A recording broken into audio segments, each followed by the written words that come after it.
Florida State has one of the top 3 defenses in the nation. They have 2 problem areas, place kicking, quarterback could hurt them in this game. I still like Florida State, but close by a touchdown. I like Florida State as well, but Georgia Tech, their fans and their defense, they've got to come out early in the game and put pressure on Charlie Ward. We can update the 3rd Saturday in October. Alabama has a touchdown. They lead Tennessee 7-0 early in that pivotal game in the SEC.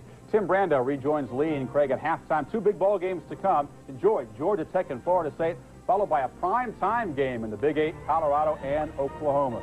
Don't go away.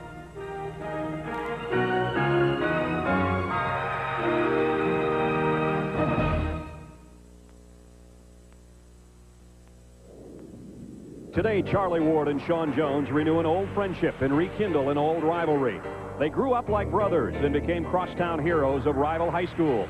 Until today, their biggest matchup ever was an 87 state playoff, as Jones, then a wishbone wizard, led Thomasville High to an early lead. But it was Ward's 3 touchdowns that keyed the Central comeback and brought the victory to the other side of town. Winning remains customary for both. Ward has become one of the game's most dangerous offensive weapons and has his Seminoles unbeaten in conference play, while Jones has Tech in a position to take the ACC title in '92. Both will spend their afternoons trying to elude some of the country's top defenders. For Ward and Jones and their teams, the stakes are higher than ever before.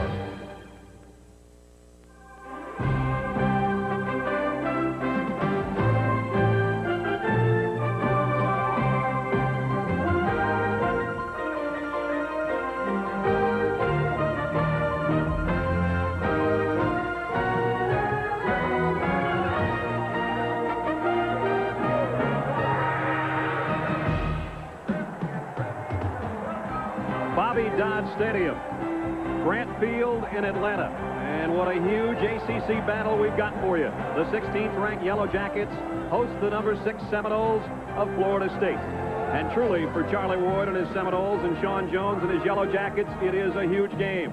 An ACC title very well could be riding on this one after Virginia's loss to North Carolina earlier this afternoon. Hi again, everybody. I'm Brad Nessler. Welcome to Atlanta, where an ACC battle today of major magnitude for these 2 teams. And over the years, the ACC has gained in status as far as football circles around the country. Clemson won a national title in the 80s. Georgia Tech 2 years ago did likewise. And step by step, they've moved up that respectability ladder. And right now, as I bring in my partner, Gary Danielson, on top of that staircase is a new kid on the block, Florida State. Boy, Florida State. And when you think about Florida State now, Brad, you think speed. On defense, they don't have a guy that runs over 4.8. They've got defensive linemen that run like linebackers. Linebackers like defensive backs. But it's centered around the best college defensive football player, Marvin Jones. This guy does it all. Covers wide receivers on the flanks, covers backs coming out of the backfields, and to deliver a hit like nobody you've seen in a long time playing linebacker. Well, if you're Georgia Tech and Bill Lewis, what do you do to counter all that speed then? Well, I think what Georgia Tech has to do is to try to keep them a little bit off balance. They need to change their formation. Georgia Tech needs this thing, change the alignment, not the assignments. Do things they want to do when they're used to doing. But I think Bill Lewis wants to take this into the 4th quarter. 41-38 or 7-6, because he knows in the 4th quarter he's got the most valuable player on his side. He sure does. And as we go down to the 3rd member of our broadcast crew, Dr. Jerry Punch, that big weapon has got a big right foot. Jerry? Indeed it does, Brad. Hello, everyone. When you consider that Georgia Tech has won 5 of its last 7 games by 4 points or less, it becomes apparent they have a weapon that any college coach in America would love to have. We're talking about senior place kicker Scott Sisson. And the Marietta, Georgia native is 7 for 7 in last-second field goals. They have produced 6 victories and 1 crucial tie, which helped preserve part of that Co-1990 National Championship. There's little wonder Bill Lewis likes to see this game stay close in the 4th quarter and then rely on the right leg of Scott Sisson. Here comes Bobby Bowden's Seminoles.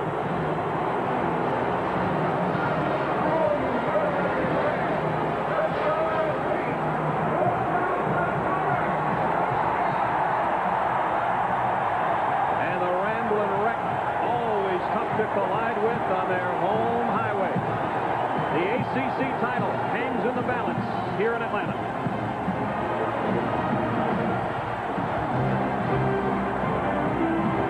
ESPN's presentation of CFA football is brought to you by Budweiser, the king of beers. With that clean, crisp, cold taste, nothing beats a Bud. And by Florsheim Comfort Tech shoes. Try a pair and get comfortable. But we're we're going to take you now back out to Atlanta, the gateway to the South, for this ACC monster matchup to Brad Nessler. All right, Tim, and it looks like the gateway to the ACC title very much here at Bobby Dodd Stadium.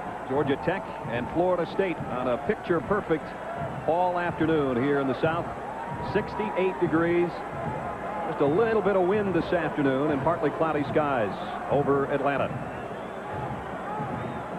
Bobby Bowden, who's got his Seminoles 5-1, 5-0 in the conference. You see in his 17th season, he approaches the 150-win mark. And Bill Lewis, a newcomer to the ACC, Coach of the Year last season at East Carolina, in his 7th year as a head man in his first season here at the Flats at Georgia Tech.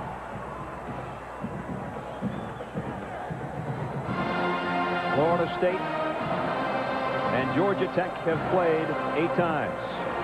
And Georgia Tech has won them all, but the last one goes all the way back to 1975 in a game that Georgia Tech completed all of one pass and won the game. I tell you what, they're going to chop till they drop in this city tonight. When this one's over, they'll take that chant down to Atlanta Fulton County Stadium for Game 1 of the World Series. Florida State won the toss, deferred to the second half. Dan Mowry has got it teed up. Back deep for Georgia Tech, Kevin Tisdale. And he is a dangerous return man.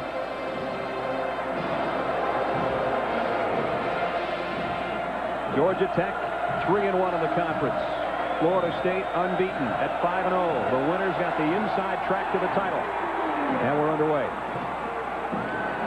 Tisdale at the 5. Flags down, and Georgia Tech's going to start in a hole as Tisdale is swarmed under at the 15-yard line. Dale Phillips, our referee, gets involved early.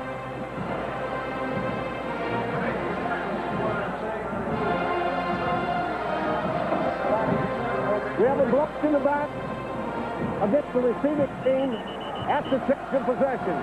We'll be penalizing half the distance. First down.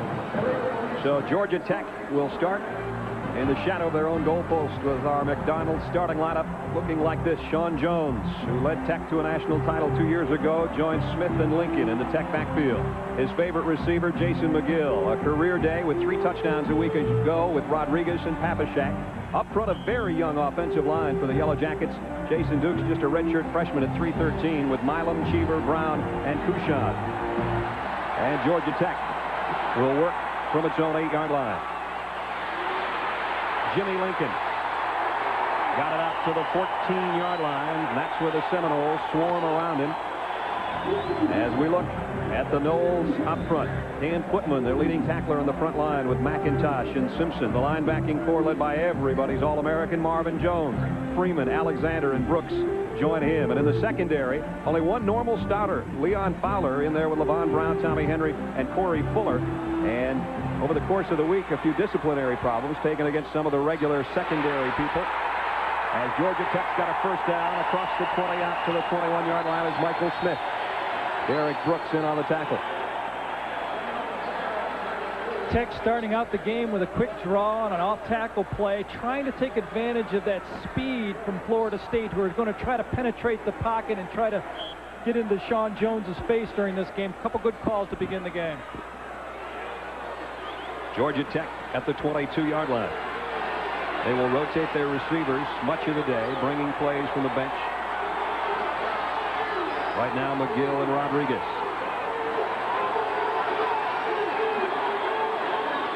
Jones on the option. And he'll be taken down for a loss of 5. Jones and McIntosh are there. Marvin Jones makes a lot of tackles. He's in a prime position. He runs about a 4.5 40. Has picked up some weight. First time he's really weight-lifted in the offseason this year. And you just see him around the ball all the time. He's in the position to read it, and he's reading things so much quicker this year, Mickey Andrews told us, than in the past. Kind of hard to give a guy that good another weapon, being able to read it quicker than before, Brad. He was absolutely sensational as a freshman, and now as a junior, everybody's preseason choice to take the Butkus Award. Sean Jones delivers one in traffic and incomplete, intended for Keenan Walker. And Jones put a lot on that, and Walker actually Probably should have made the catch at the 30. Well, he threw it to the guy that had 3 people on him, but he threw a perfect ball. And I'll tell you, number 95, Carl Simpson, was right in his face. You really won't see many 7-step drops for Georgia Tech. This is a quick slant. You hit him right in the numbers. You can't throw it any better than that. But when you have a big number 55 breathing down your throat, you might have a tendency to drop it. Georgia Tech spreads Papashak, its tight end, into a slot. Michael Smith is there as well. And 3rd and long for Sean Jones. Near his own goal line. Finally throws, man there, almost intercepted, tipped. Derek Brooks got a tremendous drop from his linebacker position. The intended receiver was Jason McGill. Well, this is what Sean Jones can do so well, is get out of the pocket. This is a design dash play right here. Sean Jones is going to set it up and try to scramble to the right plan, but Marvin Jones is in his face. His speed gets out of it. When he throws his ball long, that's how big plays are made. The punt by Jason Bender takes a Florida State bounce, and the Seminoles will have it in Georgia Tech territory at the 47-yard line. As we take a look at the starting lineup offensively for Florida State, Charlie Ward with 10 touchdowns but 13 interceptions, with Floyd and Jackson in the Knoll backfield. What a wide receiver, Tamarick Vanover, a freshman with 21 catches and a couple of touchdowns. Lonnie Johnson and Kes McCorvey wind out the receiving core, and up front, Robert Stevenson, a 3-year starter with Tyre, Baker, McNeil, and Farrell. Georgia Tech didn't want Florida State at its 47 on their opening drive. Sean Jackson got about 3, and the Georgia Tech defense closed the door on him. Defensively for Tech, the big question, Kevin Battle out with an injury, and a true freshman, Elliot Fortune, starts at the nose with Rudolph and Kimsey.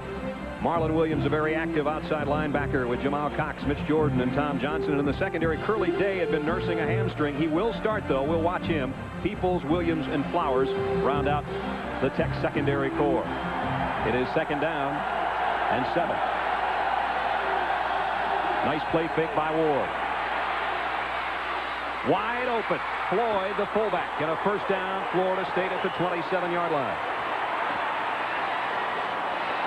That's what William Floyd can do for you, Gary. He's a good one out of the backfield. He really does. Blocks well, runs well, and can get sneaking out on the bootleg action. This time he's lined up at tight end, Brad, coming out with a 2 backfield look, but he lines up at tight end, and Charlie Ward is just so accurate off the run. On the defensive 5-yard penalty. It's 1st down. Incidental face mask penalty tacked on to a nice gain. And all of a sudden, Florida State approaches the Georgia Tech red zone down at the 23-yard line.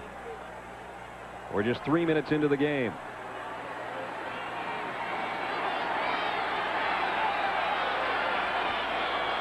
The I backfield for Florida State. We'll see a lot of that, and we'll also see some single back 3 wide receiver formations. 1st down, and it's Jackson. Tech stretches it out nicely and drops him after a gain of 2 as we check in with Tim Brando. Tim? Brad, we're going to take you to Bloomington, where Michigan is playing their first road game since September the 12th. Elvis Gerbach to Derek Alexander, and it's a 7-3 ball game. Wolverines lead the Hoosiers in the 1st quarter. No score here in the 1st quarter with 11:15 remaining. But Florida State on their opening drive started at the Tech 47 and has worked to the Yellow Jacket 21. Jackson again. Good blocking left side. 1st down and then some. All the way to the 4-yard line. Mike Williams saved a touchdown. 17-yard pickup for Sean Jackson. To gash him like that, Brad, you got to have people up front doing the job. This time it's Marvin Farrell, number 60, the tight end Lonnie Johnson, just slamming people out of the way. And Jackson's able to crease that thing and get into the secondary full speed and take on those secondary backs. That's too much room for a good back to run in. Jackson 6'2", 222 with all that speed and size. And Florida State 1st and goal at the Georgia Tech 4.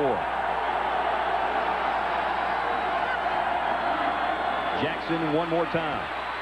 This time Tech stretches it and drops him for no gain. Mitch Jordan, the inside linebacker, made 1st contact. Deion Sanders here to watch his former team, Florida State. Either that or they're shooting a Nike commercial here. Uh-oh. Watch out for the cold water. There you go. Somebody close our door up here. 2nd and goal at the 5.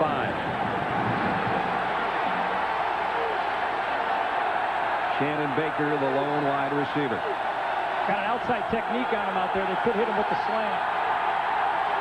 The Tech fans try to create problems with the noise. Floyd, the fullback, maybe a yard. That's about all. Coleman Rudolph, one of the first to meet him, and he is an All-American candidate from his defensive tackle spot. Now we've had a little after the whistle shoving. Georgia Tech has lost their 2 inside tackles, Kevin Battle and Brian Baxter. They're playing with a true freshman, Elliot Fortune, number 99, and he has to show Bobby Bowden that he can stand up to the inside running game, or he's going to see it all day. Kind of a tough way to break into college football against Florida State. Floyd and Jackson in the Seminole backfield. Vanover, the lone wide out. 3rd and goal at the 3. Ward, wide open. Floyd, touchdown.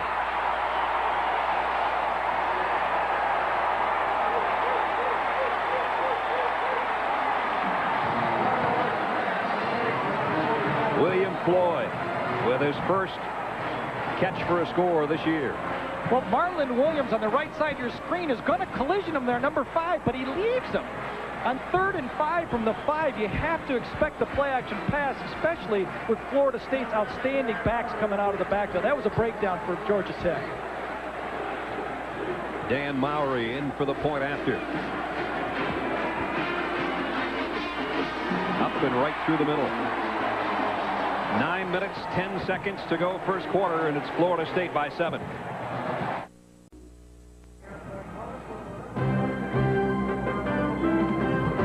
ESPN's presentation of CFA football is brought to you by Buick and your local Buick dealers. Remember Buick, the new symbol for quality in America. And by Epson.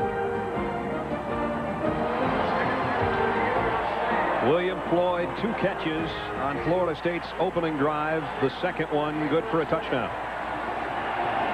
Brad, one more look at this play right here. Mitch Jordan, the linebacker, is the guy who has the fullback on this.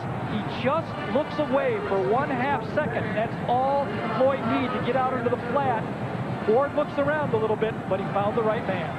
You can't make it that easy for a team like Florida State. Charlie Ward, 2 for 2, both to Floyd, 19 yards and the touchdown. And both off play action, which Bobby Bowden yesterday told us he thought Charlie Ward was a little better throwing off the drop back than the play action. Doesn't look like it so far in this game. Bobby told us in the single set offense that Florida State will probably run sometimes today. He turns his back on the line of scrimmage and thus loses his receivers at times. That time he certainly didn't lose William Floyd. Mowry to kick. Tisdale at the 3. Great coverage again by Florida State as he got it across the 15 to the 16, and that's it as we go down to Jerry Punch. Doc?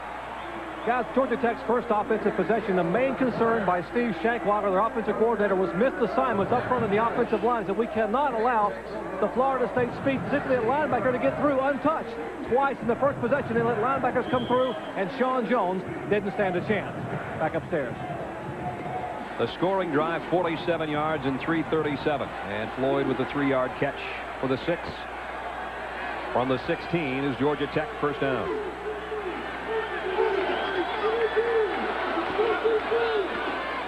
Sean Jones zips it out to Papashak, his tight end, with a penalty marker down. Papashak got it to the 20. Derek Brooks made the tackle.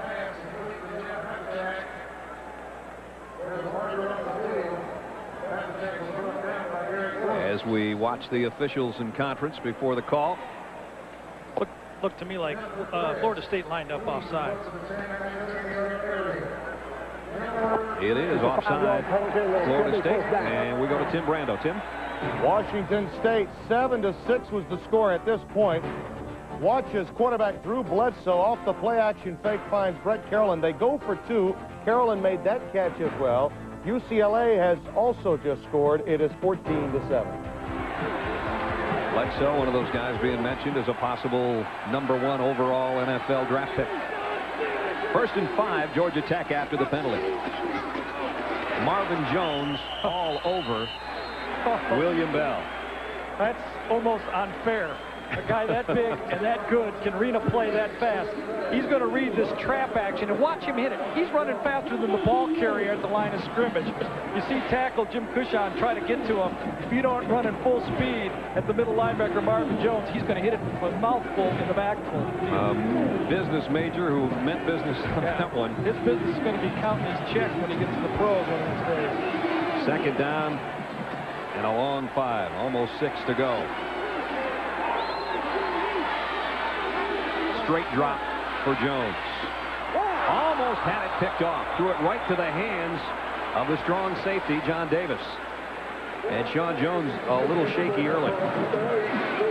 The offensive line for Georgia Tech must match up against the speed for Florida State. Now, Sean Jones can scramble, but he's got a young offensive line, and he can feel that mental clock ticking. He's trying to do a lot of 5-step drops, but what happens is that brings that secondary up tighter and tighter and tighter, and those seams and throwing get tough. A great secondary for Florida State, expecting the pass on 3rd down and 5. Jones in trouble again. Somehow got away. And overshot Michael Smith, the closest man. And Sean Jones got leveled by Dan Footman when he let go of the football. Well, Dan Footman runs a 4.65 40. He came as a linebacker, but the pressure from McIntosh and Simpson and Footman is just too much, even for a magician like Jones to get away. Now he's outside. The problem is Florida State's secondary is as good as covering people as anybody we've seen all year, and there's just no one to throw to. Jason Bender set to punt again, and Corey Sawyer, who's already scored once this year on a punt return, will take this one at the 44. So Florida State started in Tech territory last time. When we come back, they'll be at their own 44-yard line. Tiger McMillan's in now, too. That guy got...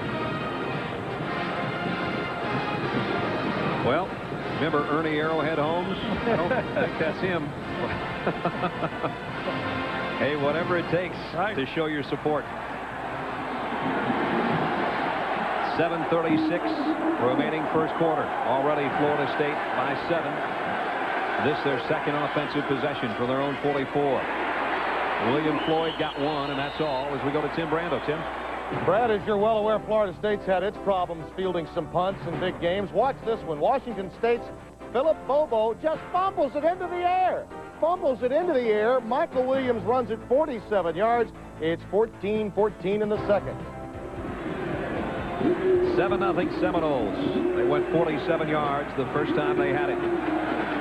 Second down and 9.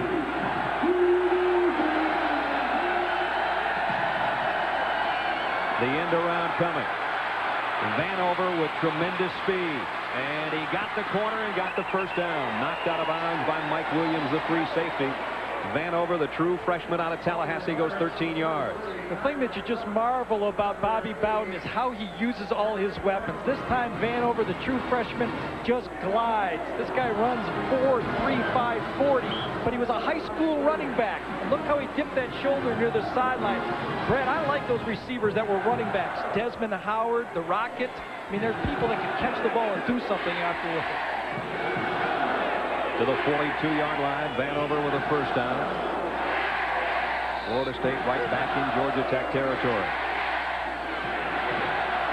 Only a 1-yard gain for Floyd as Jordan made the tackle, and we go to Jerry Punch. Doctor?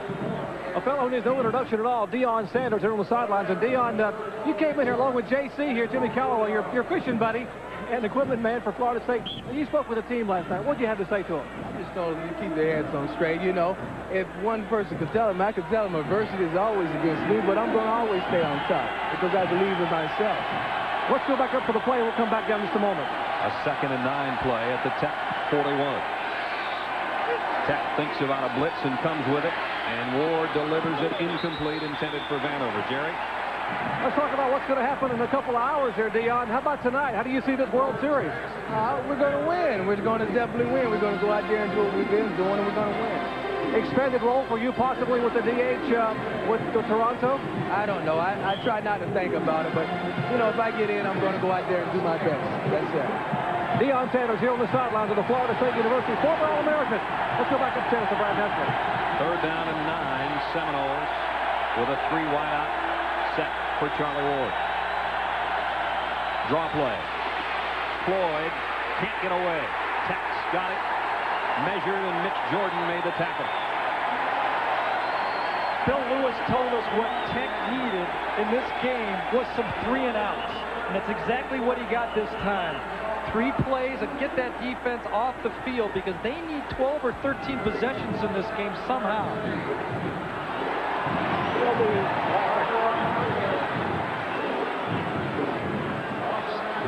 Offside on Georgia Tech.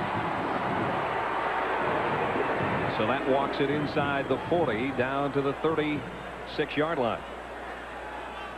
That's one of those unforced errors when you're just lining up in the neutral zone and get called for it. You know, the referee makes one call to one side, you know he's going to come back the other way and call it against you later in the game. Well, Mitch Jordan makes a big defensive stop for naught, and it's 3rd down again, Florida State, this time 3rd and 4. See if Charlie Ward gets on the corner now.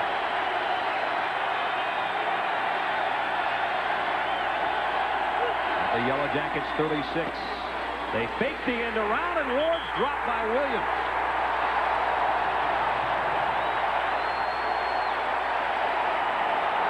Well, that's exactly what they tried to do, Brad, is get Charlie Ward on the corner with the fake reverse. But Marlon Williams, number 5, is going to come from the left side of your screen right here, plays it, stays honest, and you know all week he had Mike Cassidy, defensive coordinator for Tech, in his ear saying, watch the quarterback and stay with the quarterback, and he did his job. John Wimberly into punt. Jimmy Lincoln back for Georgia Tech at the 10-yard line. Wimberly has not had a punt block this year. Tech appears to have everybody heading his direction. Now they back off that. And Lincoln lets it go, and it made it to the end zone. Touchback. Georgia Tech will have it at the 20, trailing by 7 when we come back.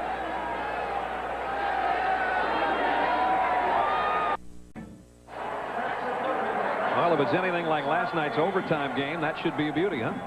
Tampa Bay was right in it with Buffalo. Overtime goal. Rangers and Canadiens this Friday. Right now, the Seminoles and the Yellow Jackets locked in battle with 5 minutes to go first quarter. Sean Jones, Jimmy Lincoln makes the catch, put a nice move on Corey Sawyer and got about 6 yards as we check in with Tim Brando. Coaches will call this the V block, fellas. Create a V and let them run through. Michael Barrow does. This field goal attempt is blocked, and Miami comes back on the other end, and Dane Pruitt connects. So the Hurricanes have a 3-0 lead over the Horned Frogs. The Hurricanes, the only team to have beaten Florida State this year. Georgia Tech's only loss was to Virginia. 2nd down and 3, and Michael Smith. Did you see Marvin Jones come flying into the top of that pile? And still Smith, I think, is going to have enough for the first down. Maybe a half-yard short now that they spot it.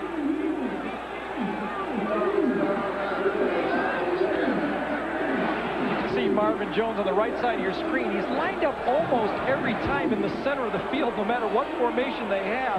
If they're on the right hash, he lines up in the middle. If it's on the left hash, he gets to the middle of the hashes because he can run from sideline to sideline, really like no linebacker I've seen in a long time. Like a 235-pound condor on the end of that play, didn't he? You know, he's supposed to have a bad knee, too. I'd hate to see this guy full speed. That's right. A key 3rd down situation early in this game. Georgia Tech at its own 30-yard line with a yard left. Jimmy Lincoln met behind the line, and he won't get it. Ball pops loose, blown dead. Steve Gilmer on top of it.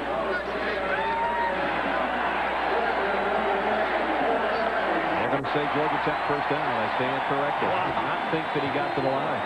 That must have been some great run after he got hit in the backfield because we couldn't see much of it up here. It looked like there were 20 people at that 30-yard line, and it was hard to believe that Jimmy Lincoln could get by it. Of course, when you start out on the 20, all you have to do is touch that line because of the touchback, and you get the first down. And the ball is just touching the 30. First down, Ramblin' Wreck. 3.5 minutes remaining first quarter. Florida State, 7-0 leaders. Jones on the option, pitches to Lincoln, wide open on the corner. A nice stiff arm and another Georgia Tech first down to the 43-yard line. Pick up a 13 for little Jimmy Lincoln. This is the one element that Sean Jones can bring to this game that Florida State hasn't seen much of this year. Besides Marvin Graves from Syracuse, I think that Sean Jones can do the most things with a football in the game. Strong arm, option, freeze option. This time Lincoln comes outside. Some good blocking in the secondary, too, by Bobby Rodriguez, number 3. So this is as far as Georgia Tech has stretched near the midfield stripe at their own 43, 1st and 10.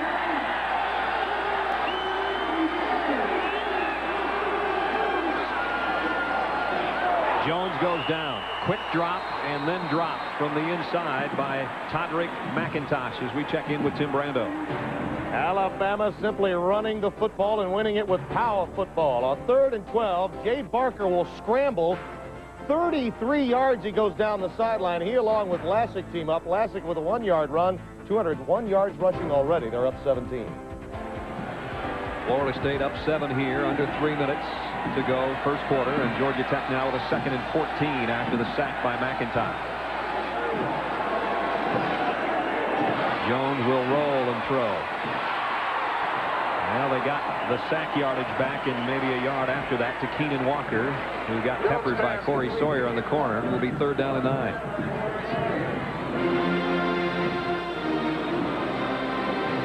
Same thing, Georgia Tech keep trying to get out of the pocket to take the pressure off Sean Jones. They just can't match up front. What they're going to have to do is keep their quarterback free by getting him out of the pocket. I just wonder if Sean Jones could take this all day, running sideline to sideline and throwing the ball, because he's getting hit a lot. Jones will have a 4 wide out group here on 3rd and 9. A rambling wreck at its own 44-yard line. Jones comes in now as a defensive lineman. Full blitz on Sean Jones. Over the middle. To the 43 to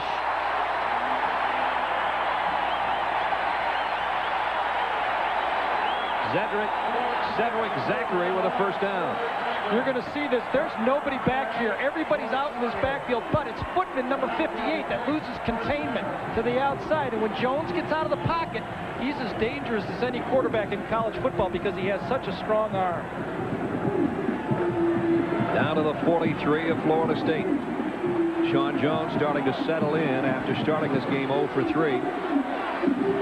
Cedric Zachary's first career catch for a 1st down. Jones tried to power that one into Jason McGill, incomplete. Yeah, you're exactly right on what you said. He tried to overthrow that ball, threw it right into the ground. Jason McGill was down there on about a 10-yard hook, and he had an opening, but he knew he had to throw it hard. Sean Jones is such a great competitor. You know, you just have to believe, and no matter how big that rush is, he's going to figure out a way to move this football team. William Bell, for the 2nd time today, checks into the Georgia Tech backfield. He was a key ingredient in their national championship of 1990. And he gets the call on the trap inside, but a penalty marker down. And Georgia Tech, I think, ran out of time before the snap.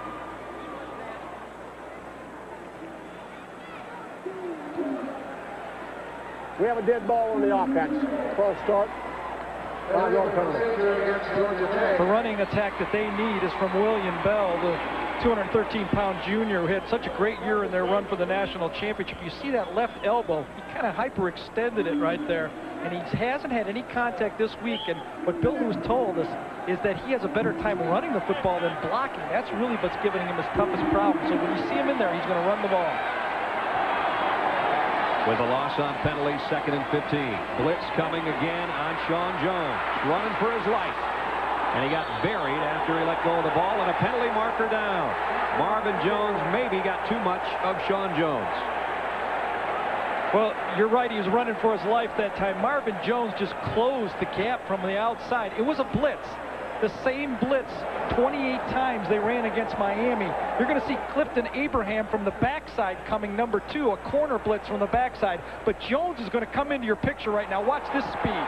The man weighs 230 pounds, and he can run a 4.5 40. And as a quarterback, that has a tendency to get your eyes real big as you're running there, because you could feel that hit coming. They picked the flag up and waved it off. Well, I really don't know. I didn't really think that was any type of roughing right there. Those two guys were running full speed. And Jones tried to put that ball in the air, running to his left, and that's just what's going to happen. So it's 3rd and 15. Georgia Tech 2 of 4 on their 3rd down conversions today. They'll really have to earn this one.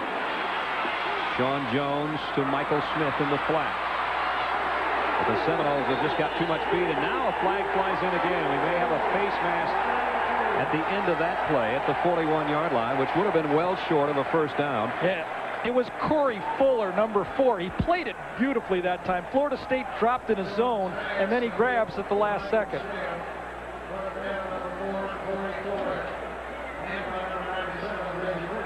Boy, I don't think it was intentional. I'm surprised if they give him a big one here. If it wasn't, it won't be a first down. Face mask. Over the fence. 5-yard penalty. Right. Still 3rd down. You're going to see Abraham come up from his zone drop, and he's going to force him inside. Once he does, he comes in to make the tackle, and as he cuts back, his hand just goes across and grabs him the top of the face mask. And I don't even know if he got the face mask. It looked like he got the top of the helmet to me right there. It was a good call. I mean, he got 5 yards, but it was close to the face mask. So Georgia Tech with another opportunity on 3rd down. 3rd and 3. And we have got a timeout, Florida State.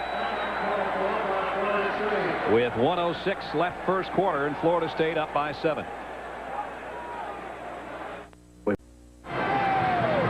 7-0 FSU with 1:06 left in the first quarter as we go to Dr. Jerry Punch. Jerry? We got to talk about William Bell's injuries. Remember, he injured a knee in the opener against Western Carolina, had arthroscopic surgery. Came back against Clemson, second play of the game. He had a subluxation, an almost complete dislocation of the left elbow. Now, he didn't have it operated on, but they've been working on him. He tried to play last week against Maryland, could only play one play. The pain just too much. He did not practice all week as far as being hit. He was on the field. The concern from trainer Jay Shoup is Bell's ability to flex the elbow and extend it. He couldn't catch a pass. It'd be very difficult for him to catch a pass, and it'd be even more difficult for him to pass protect. When he will play today, he is a gamer. Back up there. Tech coaches quite simply told us he is a guy that belongs out there against a team like Florida State. 3rd and 3. Blitz on Jones. Wants to throw a screen. In desperation, got it to Bell. And he's close to a first down. Wow. What a grab and what a throw. I mean, the referee helped him up that time because he just said, that's one of the best passes I've ever seen, son. How did you do that? He had Marvin Jones in his face. He had about 5 other defensive linemen trying to stop the screen. Now watch Jones here. Right on him. Now Sean Jones has to try to find somebody, knowing that any second I'm going to be driven into the ground. Bell just sees this ball right here. It's a little floater, takes it, spins off it, and picks up. Well, I think it's close to the first down. I don't know if he got it or not, but what a play by Sean Jones. They're going to have to bring the sticks in to have a look. If it's short, it's by about the length of the football. The problem that Sean Jones is going to have, he's limping already, is can he play at this pace for the whole game? First down, Georgia Tech. If he has to keep scrambling at this pace and get hit as many times as he does after he throws the ball, that's just like a fighter taking body shots all day. In that 7th, 8th round, or in this case in the 4th quarter, it's going to wear on him.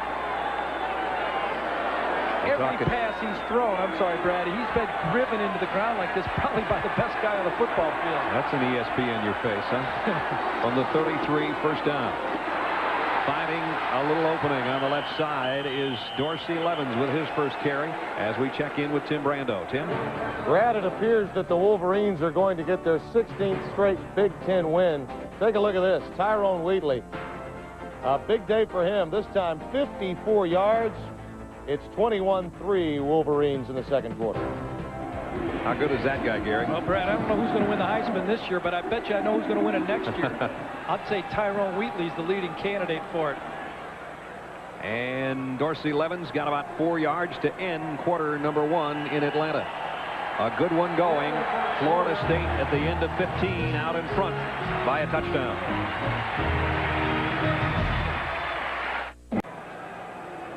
7-0 Florida State as we're set to start the second quarter in Atlanta. Brad Nessler, Gary Danielson, and Dr. Jerry Punch and Jeff Howard. Tech's backup quarterback already warming up. As Gary mentioned, how much can Sean Jones take in the way of abuse from the Florida State defense? 2nd and 6. Here they come again. That one batted by Sterling Palmer. And we go to Tim Brando. The other team from the state of Florida that's playing right now, Gino Torretta. Guess who's underneath this? Lamar Thomas. 10-0 Miami over TCU at the Orange Bowl. 7-0, one play into the second quarter. And Georgia Tech and Florida State statistically in that first quarter very even. But remember, Florida State started the first drive at the Tech 47 and took it 47 yards for our only touchdown. 36. William Bell got near the 27-yard line, and that's about it. Carl Simpson in on the stop along with Sterling Palmer again. Scott Sisson will take the field for the first time to try to put Tech on the board. As we talked about at the top of the show, one of the great kickers in college football. 9 out of 12 in the season. But all the misses this year have been from this point out. This will be a 43-yard field goal attempt. Bill Weaver will spot it for Sisson. And the kick. Did it sail left? Nope. It hung in there just long enough. Scott Sisson gives Georgia Tech its first 3.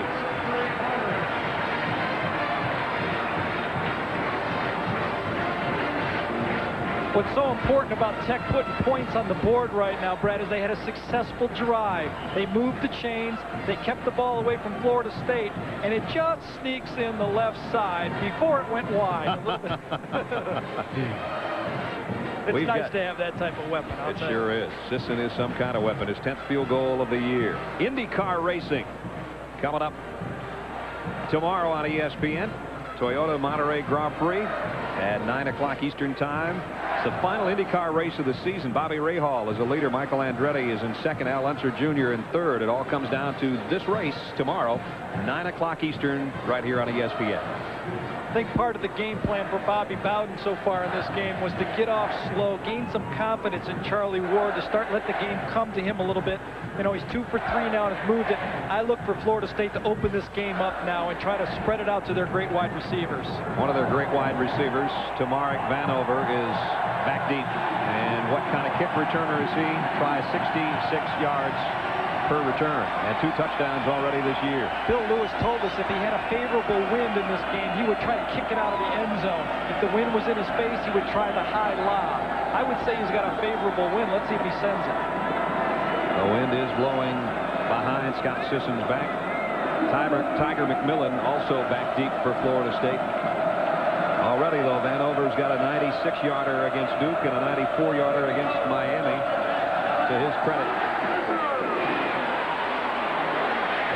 With the wind at his back, Scott Sisson knocks it deep. Let's go to Dr. Jerry Punch. Jerry? Guys, a moment ago we showed you Jeff Howard warming up. Why? Well, Sean Jones behind me on the bench. That's the doctor's working on him. He got a piece of turf in his left eye. Jay Shute, the trainer, and doctor's there trying to get the eye irrigated out. And the eye's been watering. You know how you get a scratch in your eye or something in your eye and it waters you cannot see. It's tough enough to play Florida State with 2 good eyes, much less 1. Back upstairs. We've got a penalty marker down at the 40-yard line. I don't know if it was a piece of turf or a piece of Marvin Jones he got in his eye. Let's wait and see what this marker is about. Dale Phillips is about to let us know. Yeah, one thing Bill Lewis told us. Only kicking 5 yards and kick it over. You bet they'll make him kick it over. He said he considered kicking the ball out of bounds. The problem is Florida State declines the penalty. They don't take it at the 35. They want a chance to return it. So Florida State's going to have to come back on the field and kick it again. I've never heard a coach say we thought about kicking it out of bounds on purpose and letting FSU have it at the 35. That's what Bill Lewis talked to us about. When one of the returners back there is averaging over 50 yards a return, I think that's pretty good strategy to give him the ball on the 35-yard line. Bobby Bowden Seminoles lead 7-3. There's Marvin Jones, or at least part of him. Florida State, like the headless horseman. I want to stay out of his way on Halloween. It would be really nice to see that guy from behind. You don't want to look at him in the face. Marvin's brother Fred was a great player at Florida State, but really nothing like this guy. Scoring drive for Georgia Tech. Capped off by Scott Sisson's 43-yard field goal, a 53-yard march. 5:49 the elapsed time. And they showed pretty good patience, and that's something else Bill Lewis talked to us about That's yesterday. just the thing he said. We're not going to beat Florida State in 15 minutes. We're going to have to play the whole 60 minutes, keep it close, and try to win this thing at the end. Scott Sisson will give it another go. He got a lot of leg in this one, too. McMillan, 5 yards deep, won't have a chance. 3 great kicks in a row by Scott Sisson as we go down to Dr. Jerry Punch. Guys, you got to love Bobby Bowden. Not afraid to change a play here in the middle of the ball game. A little bit ago, he's concerned about Georgia Tech's linebacker pursuit. So he went over and talked to William Floyd, his fullback, said, hey, the linebacker's pursuing in one direction. You slip out on the opposite side flat, and we'll get the ball to you. So watch for William Floyd, a misdirection play in the flat coming up here next series or two. Back up there. He's a guy that will be used both at fullback and tight end today from the 20. Sean Jackson. You give him too much room and you're in for a heap of trouble. He got about 7.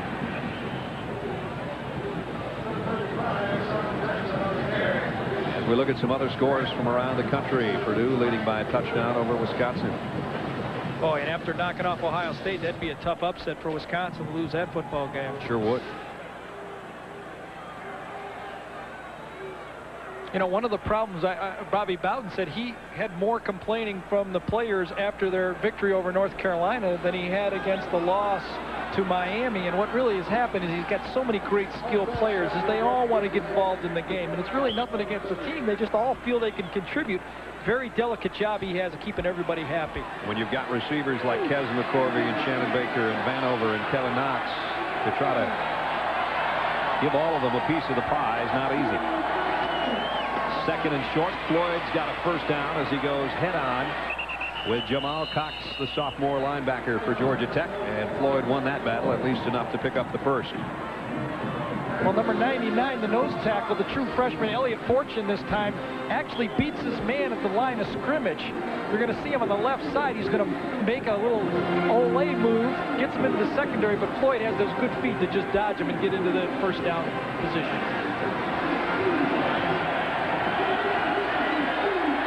First and 10, Florida State from its own 32-yard line with 13 minutes left first half. Little misdirection. Josh Jackson popped back and got hit by Richard Kinsey first. And then Jamal Cox finished him off. He got about a yard, and that's it. You know, with Georgia Tech being so fired up for this football game, their defense has heard about the Georgia Tech defense all week, and they really want to play heads up and really get to the ball, but they must stay with their positions. They know Charlie Ward is going to keep a lot of boots. Everybody has to play sound defense and not over pursue. Second down and 9. 3 wide receivers set for Charlie Ward. But he'll keep it on the ground to Jackson. And Jackson goes down in a hurry. Nice job defensively by Bill Noose. Number 58 and Mitch Jordan, 34. Boy, and there was a dead ball flag, it looked like, too, in the secondary that was thrown. Oh, I tell you, in the way that the body language of Tech is right now, it looks like it's against them. We have an illegal block in the back on the defense at the 10-yard penalty. First down. Well, that's a strange call in this situation. How can you have an illegal block in the back when you're on defense? I don't know. Who you blocking? Bill Lewis is asking that question. Must be some kind of personal foul. They shoved someone, but I don't know if that falls within the... Well, that's the second time now they've had a stop, and they've had to replay it again with a third down situation where there's been a penalty. Last time they came up with a sack of Charlie Ward after... And this time it's a first down. That's right. This time they moved the sticks out near the 45-yard line. First down. Florida State with trio of receivers to the left side, but they give it to Sean Jackson, who cuts back to midfield. Got almost 6. Coleman Rudolph, number 92, is All-American candidate for Georgia Tech, sack leader, but he's going to have to play the run today because from the offensive game plan from Bobby Bowden, he's going to have guys like Marvin Farrell, number 60, that you saw right there in his face all day, trying to run the ball because they lost their big nose tackles. Kevin Battle broke his kneecap last week, surgery this week, out for the year. And so that puts a lot of pressure at that nose guard spot. for Georgia Tech. Jackson again. And this time, Georgia Tech meets him after a short gain. He might have gotten a yard. Jamal Cox and Coleman Rudolph. Well, last time we talked about Rudolph. Could he handle the running game? Watch him play off this block right here. Takes on one, takes on two guys, rips them away, and makes the play. An All-American play by Coleman Rudolph, showing why he's an All-American candidate, not just rushing the passer, but taking on the run also. Coleman's dad, Jack Rudolph, a former Georgia Tech star in the 50s, went on to play with the Dolphins and the Patriots in the NFL. This kid will be playing a lot in that league, too. 3rd down and 3. Ward, Vanover, great open field tackle. It was not Vanover, I beg your pardon, Omar Ellison. We thought Flowers made the tackle. And I don't know, did he keep him from getting the first down, Gary? Well, it's awful close, I can tell you that. What Flowers did that time, it just went right down to the first down and caught a little quick hitch from Ward. You're going to see the secondary right here reading the quarterback's drop. Flowers starts up just a second too late, and the completion to Vanover is just enough. Omar Ellison is the guy who caught that pass, but Flowers tried to read the drop from Charlie Ward, but he just couldn't get there quick enough. Ward has a big-time arm. Let's see how close it is. That close. Now does Bobby Bowden gamble on 4th down and an inch? Are you kidding me? This isn't even a gamble. This is like picking up a penny for Bobby Bowden as he walks by. I think he'd be embarrassed to punt from this situation. Here comes the added tight end help. Billy Glenn in, Lonnie Johnson in. This is the Bobby Bowden of the past, who would fake the ball up there on the 4th and inches and either keep it around the end on a naked or throw the bomb.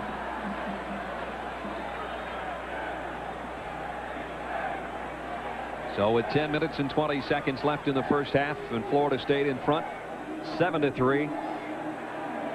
It is 4th down and way less than 1 yard to go. That 4th and 1 is more like 4th and 1 inch. Now the Tech defense will try to get its crowd into it.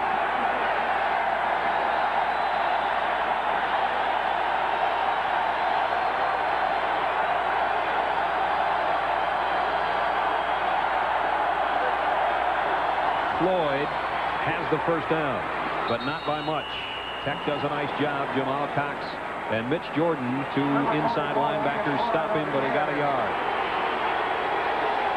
I've done Florida State games in the past, and the biggest difference I see in this Florida State team is the power of their offensive line. They've always been a little bit undersized there. Bobby Bowden likes to have them running type players, but I think these guys are really coming off the ball now. You can see a big difference in the way they run block than past years. Floyd's been a major part of the FSU offense today. He has the touchdown on a reception. He's caught it twice, picked up a first down there inside the 45. Ward off play action. Out to Floyd again. 3rd catch of the day, and knocked out by Mitch Jordan at the 38-yard line as we check in with Tim Brando.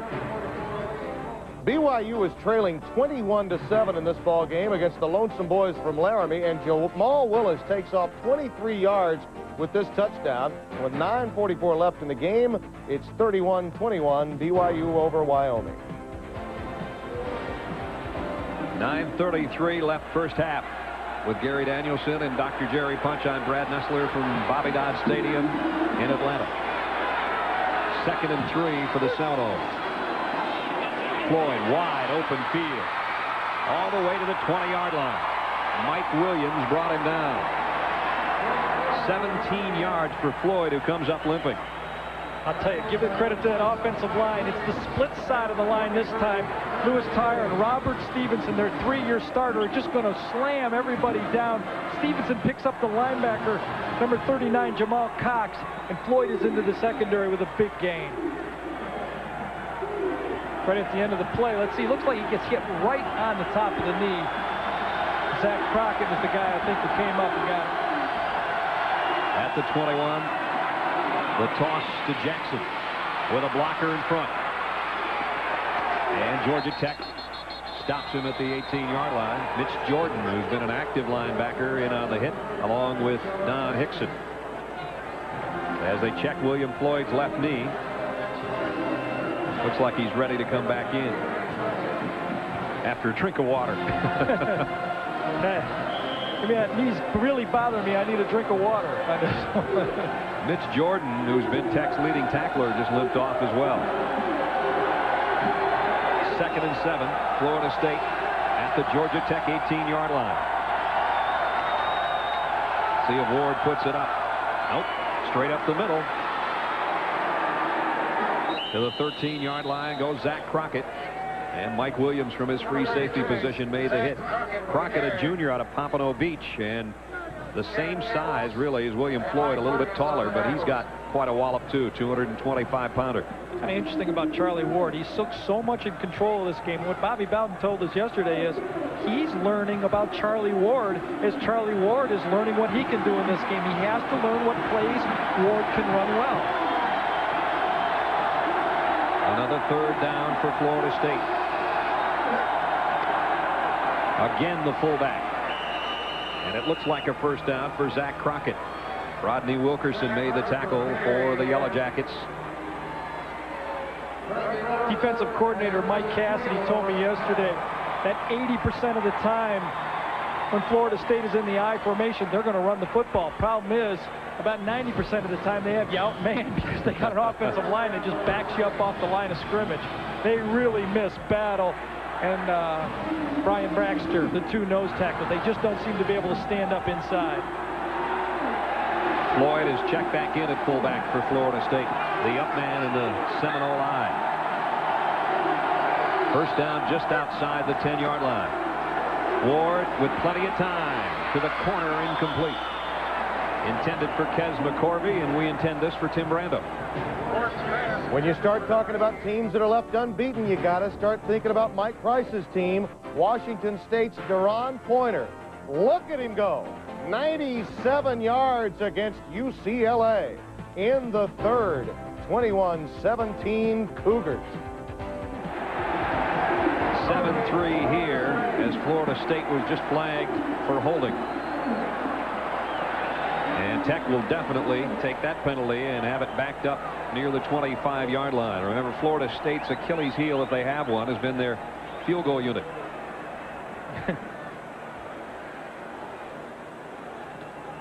Holding penalty on this time, pass protection. They didn't have them very long, but it looked like right in the middle of the screen, number 60, I think it was Marvin Farrell, the guy who grabs him from the outside. And when the referee sees that hand, they're going to call it. 1st and 25. The draw to Tiger McMillan, going nowhere.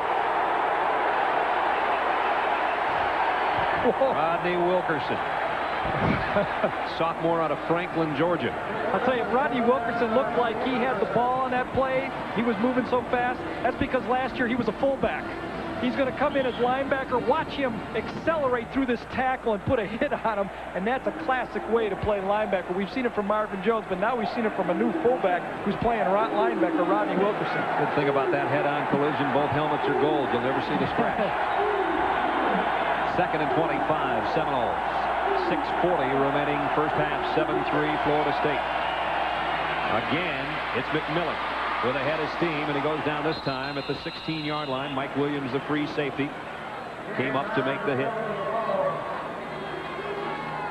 Well, I'll tell you, this tight end for Florida State's Lonnie Johnson, number 85. If he doesn't have a big future, I don't know who does. He runs a 4.65 40. He just can catch the ball and block as good as any tight end I've seen this year. And he only gets to play part-time. Tremendous speed on this Florida State team. As we look from the Georgia Tech end zone, which is 16 yards away. 3rd down. Ward zips it to Baker. The ball is loose, and Georgia Tech's got it.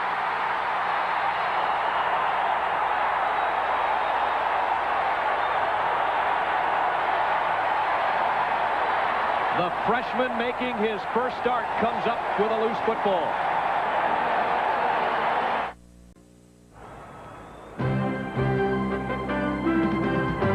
ESPN's presentation of CFA football is brought to you by Jeep. There's only one Jeep.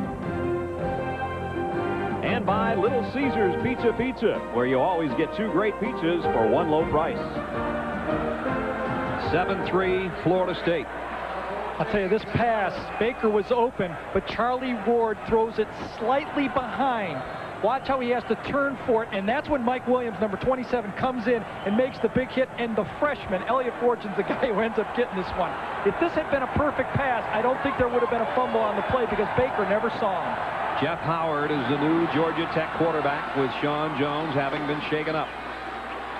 Tech will try to play it close to the vest with Howard in there, at least for now, as we go to Tim Brando. Oh, if Michigan hadn't tied Notre Dame. They just keep rolling it up. Indiana, Bill Mallory figured to give them a good game today in Bloomington. This was their first road game since September the 12th. Derek Alexander, 70 yards upon return, 31-3. They're on cruise control. Sean Jones on his way to the sideline. Jerry Punch, what do you have? That is Blaine Woodfin, the orthopedic surgeon, walking beside Sean Jones. He told me a moment ago, you see the completed pass up around the 16-yard line. He said that Sean Jones is hurt. His back, he has probably pulled some muscle in his low back. They're going to take him into the locker room, get the shoulder pads off, and try to examine him. That is Dr. Woodfin going with Sean Jones. Not a good sign for the Georgia Tech faithful. Back up there. Last year, Sean Jones struggled to an 11-touchdown, 18-interception year, and it was back trouble that most people thought was the cause of that offseason. That's right. So now Sean heads to the locker room. A lot of pressure on the senior, Jeff Howard, the senior out of Rex, Georgia. And he's only thrown 4 passes coming into this year. They let him throw a 1 early, though, but I think was a good idea to get him started and get him feeling the game. Look for a draw here, though. They don't need a turnover. Howard throws a quick zip into Keenan Walker and a first down. That'll settle him in. One thing Bill Lewis told us is that he talked to his football team about the Atlanta Braves, saying you never know when your time's going to come. This time it's Jeff Howard has to step up. Just like a pinch hit in the 9th inning, this guy's got to come through and make the plays if they're going to win this football game. That was a strike he threw. Jeff Howard's day to pinch hit here in Atlanta. First down, Yellow Jackets. At their own 28-yard line, they trail 7-3 with 4 minutes left first half. Howard on the option. You'll know he'll pitch it. Dorsey Levens knocked out of bounds. May have lost yardage as we go to Tim Brando. Pat Sullivan's team had been playing rather well against Miami, but look who's back in the backfield. Stephen McGuire. Howard's his way in.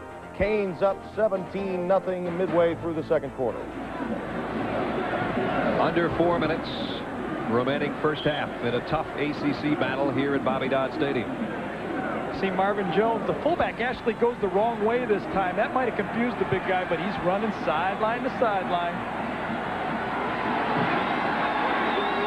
2nd and 12. Georgia Tech play fake by Howard, and in trouble, and down he goes from behind. Reggie Freeman, the senior outside linebacker out of Lewiston, Florida, in on the hit. Yeah, he's an outside linebacker. He runs 4.57, and really what he does is come around the corner, and they're just not able to hand him from the left side of your screen. They had the tight end matched up on against them that time, Todd Vance, number 82, and he just wasn't able to hand the outside rush. Criminology major who missed spring practice because of an internship with the Tallahassee Police Department. I'd like to run into that guy if he did something wrong. 3rd and 14. Howard stands in and tried to get it to Todd Vance's tight end, and he paid the price. Incomplete, and Tech will have to give it up. Well, if Dan Footman, number 58, hadn't been in Howard's face that time, he had his man open. What you're going to see is about a 6'6", 280-pound lineman come at you. Welcome to the AstroTurf. That's how Sean Jones played the first quarter. This is how Howard is going to play the second quarter. They're going to need some more quarterbacks. Corey Sawyer, 4th in the country in punt returns, takes this one at the 35. He got 15 yards and then got peppered. But Florida State will have it at midfield with 3:01 left in the half when we come back. There is our Army student of the game, the Georgia Tech sideline. A good receiver, too. Brent Goolsby from Georgia Tech, an industrial engineer, 3.0 GPA. From Marietta, Georgia, member of the ACC Academic Honor Roll and a Dean's List student. And our congratulations to him for being our Army student of the game. Charlie Ward brings up the Seminole offense at its own 49-yard line with a 7-3 lead late here in the first half. And the end around to Marek Vanover with a whole bunch of green in front of him. Got 10. Staying home pretty nicely, though, was Curly Day to make the stop. Really like the way Florida State sets up a reverse. They don't pull anybody. They're going to run a reverse because they think the pursuit is there. They just hand it off and say, hey, you got the ball, you're in space, make something happen. They don't tip it off with anybody, the lineman, pulling out of there. Vanover with the second carry of the day. This one good for a first down. Last week he ran an end around, 5 yards for a score. First down at the Georgia Tech 40. Florida State with 90 yards on the ground. Georgia Tech very little rushing. Charlie Ward, he'll improvise and get about 5 before he's knocked out of bounds. Brad, when we talked to Bill Lewis yesterday, he said sometimes time of possession doesn't mean that much. It's how many times you get the ball and how many plays you run. You see Georgia Tech still in this football game relatively even. They've only had the ball 3 times, but have run 28 plays. He'd like to get 12 possessions in this football game. He's running behind right now. 2nd and 5, Florida State with 3 wide receivers to Charlie Ward's left.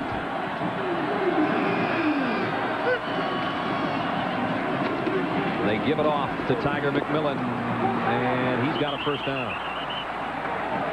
McMillan got it to the 28-yard line. Yeah, but Robert Stevenson, that time number 52, held Coleman Rudolph, number 92, for Tech. And that was the only way that play worked just because of the hold, so that was a good call. A couple of 3-year starters having at it. The hold on the offense, 10-yard penalty. So that negates the first down run by McMillan. And backs it up near midfield again.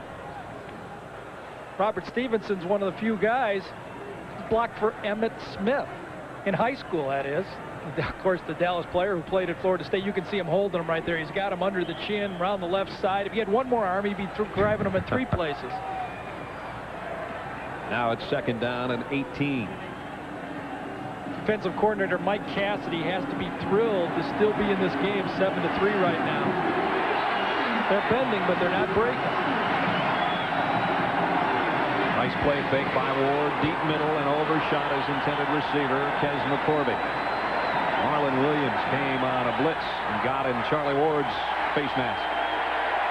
Marlon Williams is a little bit of one of those betweener type guys. He played strong safety last year and now lines up at linebacker, but he has the speed of a strong safety.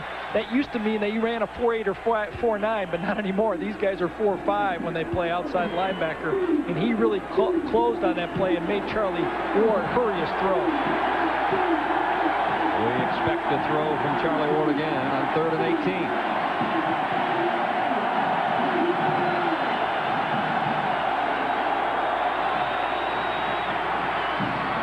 Again for McCorvey, and again he overshot it. Georgia Tech's defense holds.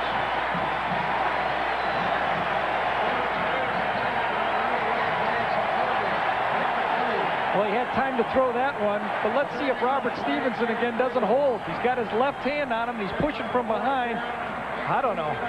Those rules are confusing to anybody. I know as a quarterback, though, I liked it when they didn't hit me. John Wimberly hoping he doesn't get hit on this punt. Jimmy Lincoln is back deep for Georgia Tech. And Lincoln will take it from the 12. And out to the 21-yard line. Georgia Tech has 150 to try to pick up more points before intermission. They trail by 4.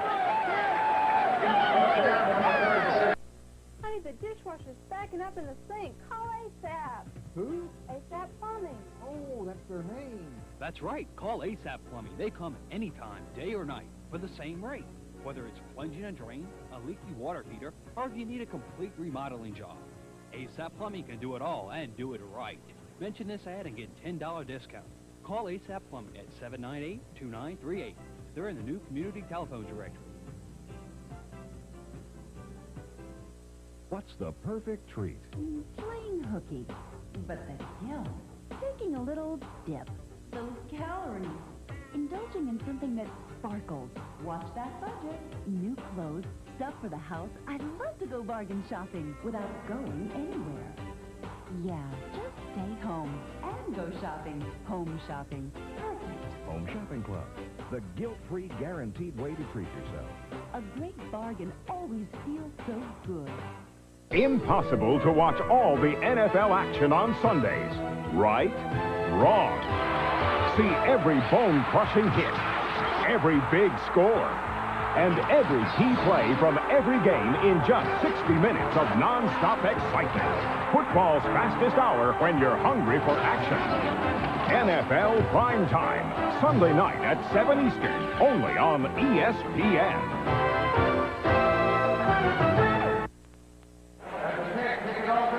Sean Jones back on the Georgia Tech sideline, but not yet in the Tech huddle. 7-3, Florida State with 1:49 left first half. Brad Nessler, Gary Danielson, Dr. Jerry Punch from Bobby Dodd Stadium in a battle that could determine the ACC championship. Jeff Howard still in at quarterback. This will be his second series.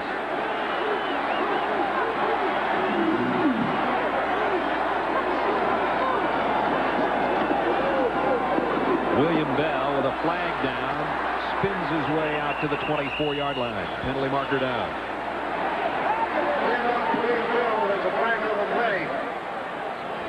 Bill stop the contact.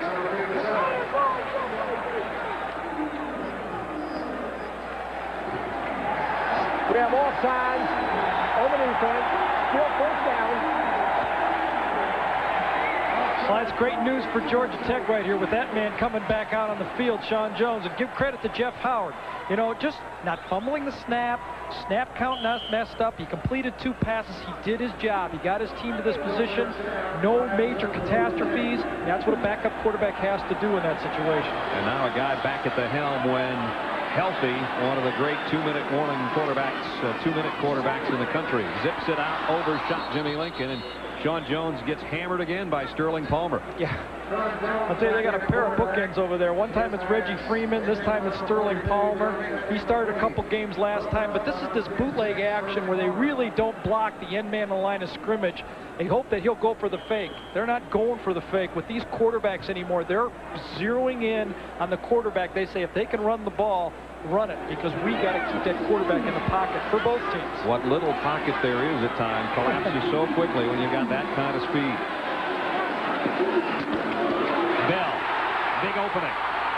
William Bell across the 45 to the 48.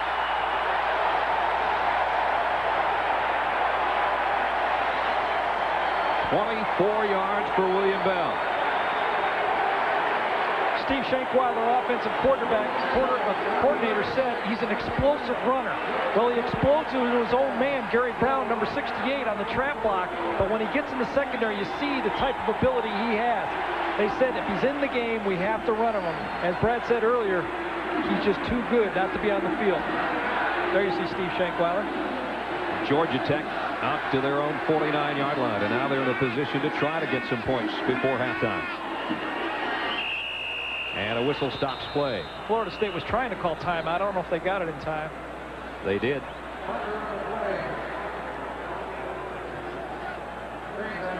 Bobby Bowden wanting to realign his defensive troops with Georgia Tech just 51 yards away from the FSU end zone.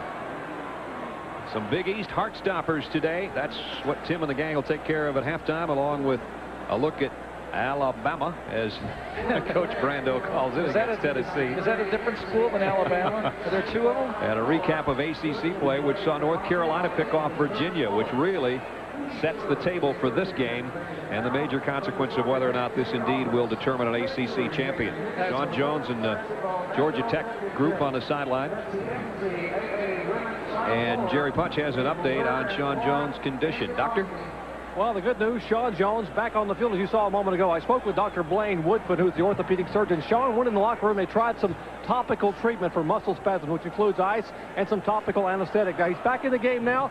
How long he'll stay, no one knows. They're keeping their fingers crossed here on the Georgia Tech sideline. Back upstairs. We kind of thought we had seen the last of him until the 3rd quarter, but he's out here with still 71 seconds to work before intermission. And I think you're right. You know, they might have forced it a little bit bringing him back because he's just so good in this 2-minute situation. They might be able to drive the ball down the field. Now, at the ball at the 50-yard line, they're able to throw the ball on, 15, 20-yard passes and not worry about a turnover. Remember last week, Georgia Tech got a Hail Mary answered at the end of the first half against Maryland. That helped propel them to a victory.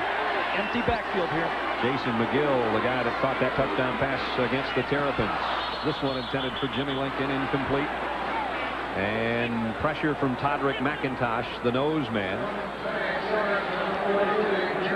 What happens similar many times is when you're trying to throw people down here, you got to send somebody deep. In this pattern, all the Georgia Tech receivers stop at about 5 or 6 yards down the field. You're going to see nobody go deep, and that's because they have so much respect for that pass rush from Florida State. But if they don't run them off, it's going to be tough for them to deliver into those seams. 2nd and 10. The draw to Bell. Oh, my, what a collision that was. I've got to be surprised if it's not number 55. No, I think it was Putman that time, number 58. It was. He was on an inside charge, and that's when you slam it into reverse really fast. That's not good for the transmission. And I don't think it's good for the body right here. But Bell, you got to admire him. Footman's going to hit him full speed head on. And Bell got up and they slapped fives with each other. You can tell when you get hit big time. Bell just popped up. Williams hearing a few bells right now. The loss of 1. It'll be 3rd down and 11. And watch Dan Footman with a collision on William Bell. He's going to come from the right side of your screen. It's boink, and he's got it in reverse as fast as you can put it in. And that's one of those ones, if you win the game, you can laugh about that on film Sunday. But for Dan Footman right there, that is a big-time hit. And when you go 280 pounds, and he's had some problems in his career, too. 2 years ago, blew out his knee completely, and a lot of people wondered whether or not he'd be able to ever play football. And now here he is, still running a 4.65 and colliding with ball carriers like we just saw. And Florida State does not give up anything on the ground. 1 rushing touchdown all season, and that was a 2-yard run that Duke got at the end of a game. Right. That's Mickey Andrews, defensive coordinator, so does a great job, and he's shuttling in more players now on defense than I've seen from past Florida State football teams, keeping everyone fresh. A minute left, first half, 7-3 Florida State. You need to throw the ball down the field. McGill and Walker are the guys that have come up with big plays in this situation before. They go back the other way to the tight end, Papashak. First down and out of bounds at the 36-yard line. Papashak came to Georgia Tech as a linebacker, but right there, he's going to break out to the outside, and that's really where they need to throw the ball. Papashak starts out from the left side and runs a little bit of a flag route, just clearing the first down marker. But watch Sean Jones rip this throw in there. The first linebacker had a shot at it. The secondary man had a shot at it. That's how hard he threw that frozen rope with Papashak. Jeff Papashak's been playing with stinger problems in the shoulder. Gets his first catch of the day and his 12th of the year. Blitz on Jones. Over the middle.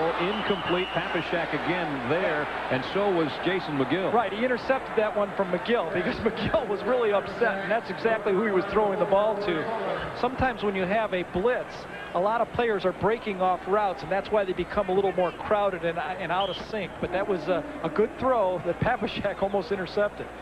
Florida State took the opening drive 47 yards for a touchdown. Scott Sisson came back to kick a 43-yard field goal for Georgia Tech in a battle for the top spot of the Atlantic Coast Conference just prior to halftime. There's where we stand. Here they come again. 2nd and 10 at the 36. Sean Jones trying to escape. Finally throws incomplete, but somehow avoided that rush enough just to get the pass off.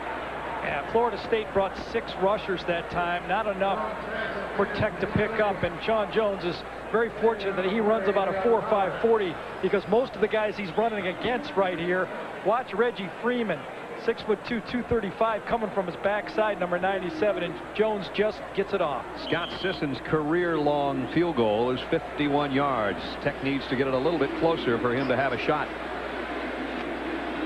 But Bill Lewis says you talk about a kicker that gets involved. He says as soon as passes are completed in crucial situations, he's ready to sprint on the field and take a swipe at it. He might get a chance. It's 3rd and 10. Tech at the Florida State 36, and Sean Jones wants to talk things over. And that was a good timeout. You saw Michael Smith, number 2, a little confused, and Jones took a well-needed timeout.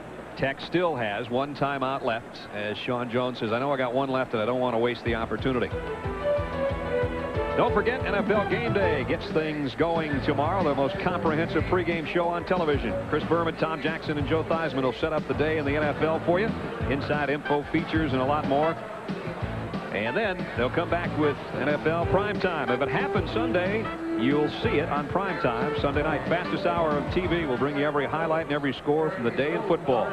Join Chris and the gang tomorrow here on ESPN. Scott Sisson, there's what he's done from outside of 46 yards on what has been a brilliant Georgia Tech career. He was voted to the all-time Georgia Tech team as the kicker. And he has had some thrilling moments over his 4-year stay.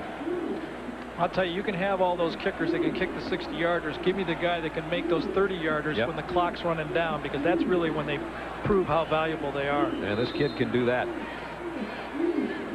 Bobby Bowden has struggled with his kicking game the past couple of years. There was a rumor around Tech that he'd call one of the Tech coaches after the loss to Miami and said, "I'll trade you my daughter for Scott Sisson." Now, I don't know if that's true or not. Well, I'll tell you, in the past, if he had Scott Sisson, nothing against that guy right there, but Scott Sisson is one of the best. Tech needs to get a little bit more yardage, though, to give Sisson a legitimate crack. He would have the wind at his back, keep in mind. And William Bell, confused, came up to talk to Sean Jones about either the snap count or the call, and he's going to be called for illegal procedure. An motion penalty against Bell, trying to get his quarterback's attention. Yeah, I'm not sure. Sometimes coming out of the huddle, they have what they call a check with me play, where they're either going to run a draw or a pass. And apparently Bell didn't hear the call at the line of scrimmage, and that's why he was coming up to ask. You know, after a timeout, you would figure that they'd know what was coming out of the huddle, so apparently the call was made at the line of scrimmage. He found out the snap count because it was a quick count. Don't forget Tim Brando and the guys with all of that at halftime and more. Florida State's going to decline this penalty too. I mean, you know, it's going to be over a 50-yard field goal. Yeah, a little motion on the offense, which is refused. It'll be 4th down. And here comes the punting team. No, here comes Scott Sisson. They're going to give him a shot. His longest career field goals against Georgia and Penn State, those of 51 yards. Last year, a 51-yarder in the opening game of the season against the Nittany Lions. This one will likewise be from just over 51 yards for Scott Sisson. Plenty of leg. Nailed it.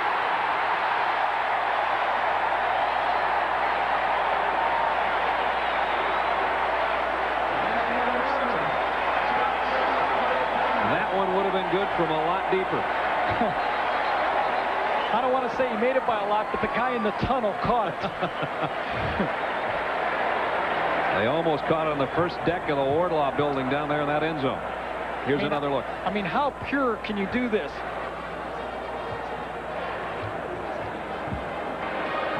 Now that's right at the bar right now. Here's the ball right up here. That's above the goalpost from 51 yards away. And watch the guy catch it almost in the locker room there. Just about took that one to the locker room with him. And there's how it feels. It ain't bragging when you're good. Matching his career long. His third 51-yard field goal as Georgia Tech Yellow Jacket. Bobby Bowden's team now up by 1 with just 15 seconds left. Well, you said it might be 41-40. It might be 7-6. Looks like that's what we're going to be at halftime. If they keep it out of the hands of Tamarick Vanover, that is. And there he is. Well, Tech's defense has done a good enough job to keep him in the football game. It appears that Florida State is able to run almost any play they want, but it's always a big holding penalty or the fumble. You know, Bill Lewis and Mike Cassidy both told us they needed 3 turnovers and a positive, either 4-1 or 5-2 or 3-0 to really have a chance to win this game, and they've already got 1. I would make Vanover chase this kick to a different sideline. In fact, I think I'd kick it to one of the up men on purpose. Yeah, from where he has it teed up this time, I think he's going to hit the high lob.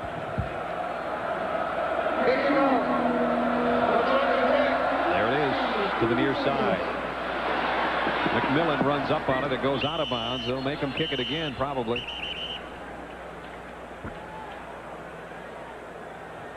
Parker on the way.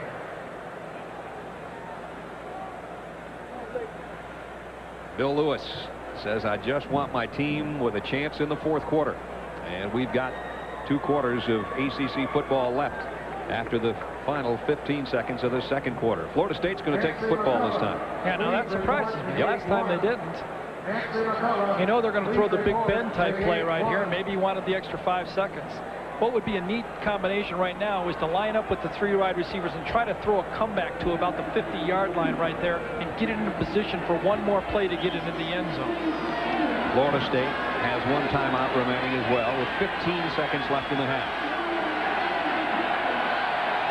Pretty standard look here for the Florida State offense from its own 35-yard line. And they're going to run the ball. Sean Jackson got it out near the 50 anyway with a run. Got it to the 46. They need to take a timeout here. Boy, I'm surprised. Now 7 seconds left. And Florida State's going to go to the locker room with a 1-point lead. Much to the delight of the Georgia Tech faithful, their team very much in this football game. Halftime in Atlanta. 6th-ranked Florida State leading number 16 Georgia Tech by a lone point.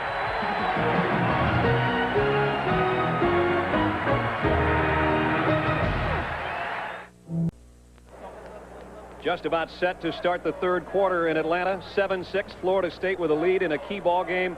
Really the only tool you need in this city today is one of these babies. Either if you're a Florida State fan or a Best buy in town. That's right. Use it for 2 key games. utensil. Hey, Georgia Tech's chopped this thing down to size. Maybe that's what they need to do. Well, really, that was their goal. I mean, they go into the halftime 7-6. They're ecstatic. I mean, they survived an early onslaught from Florida State. You know, they took the first drive, got points right here. William Floyd catches a little play-action pass from Charlie Ward. He's wide open in the end zone. That made it 7-0. But, you know, the Tech defense got tough right here, and their main goal was to keep Charlie Ward in the pocket. No matter how many guys he fakes to, this time it's 2, and Marlon Williams stays with assignment, number 5 right there, and really bottled up Ward into the pocket. Here was the key play. This is the 16th play of a drive that Florida State comes away with nothing. Pretty bad throw to Shannon Baker, got them all turned around. Williams makes the hit, but it's Elliott Fortune who gets the fumble recover, and that's really what made it a 7-6 game. Brad? 2 Scott Sisson field goals for Tech. Floyd's touchdown for Florida State. And as we're set to start the 3rd quarter, Florida State will touch it first, and Sisson's going to do the high pooch kick again. And Floyd, one of the up men, handles it at the 31 and dives his way out to the 40-yard line. Statistically, in the first half, not a lot of offense by either team really in this game, but that rushing stat shows that Florida State's had a pretty good job up front. Well, they moved the ball well, but you know what happened to Florida State when you used to think about Florida State football? You used to think about Roman candles going off and the ball being thrown all over the field, and right now they seem to have put it into a little bit different style, and you wonder if they're moving back from one offense to the other offense a little bit too much right now. Penalty marker on that kick return.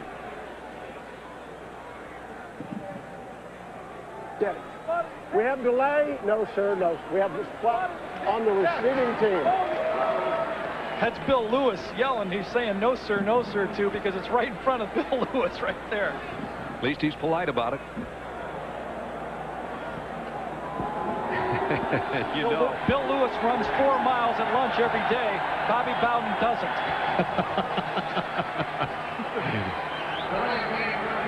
Delay of game penalty on Florida State. I think Bill Lewis wanted a 1st and 15 is what he really was arguing for right there. There's your possessions, and both possessions and snaps virtually even. Florida State from its own 25-yard line. I look for Florida State to really open up this football game and get it to their wide receivers.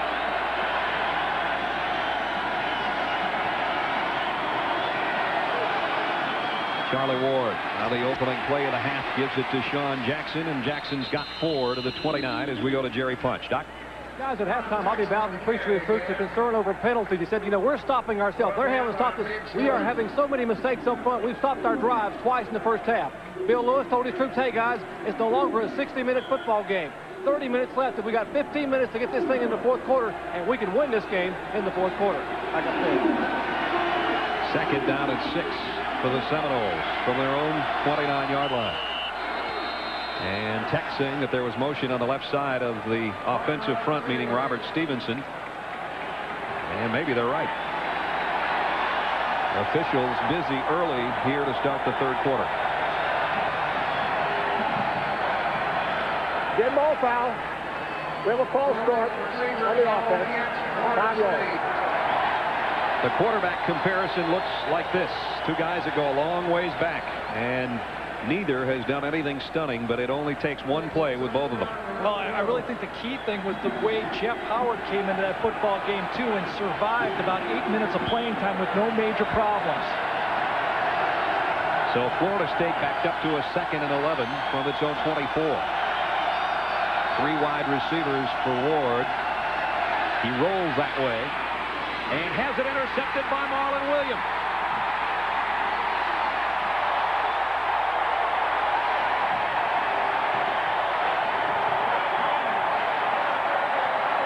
Number 2 on the season for Williams, and Charlie Ward just threw his 14th of the year.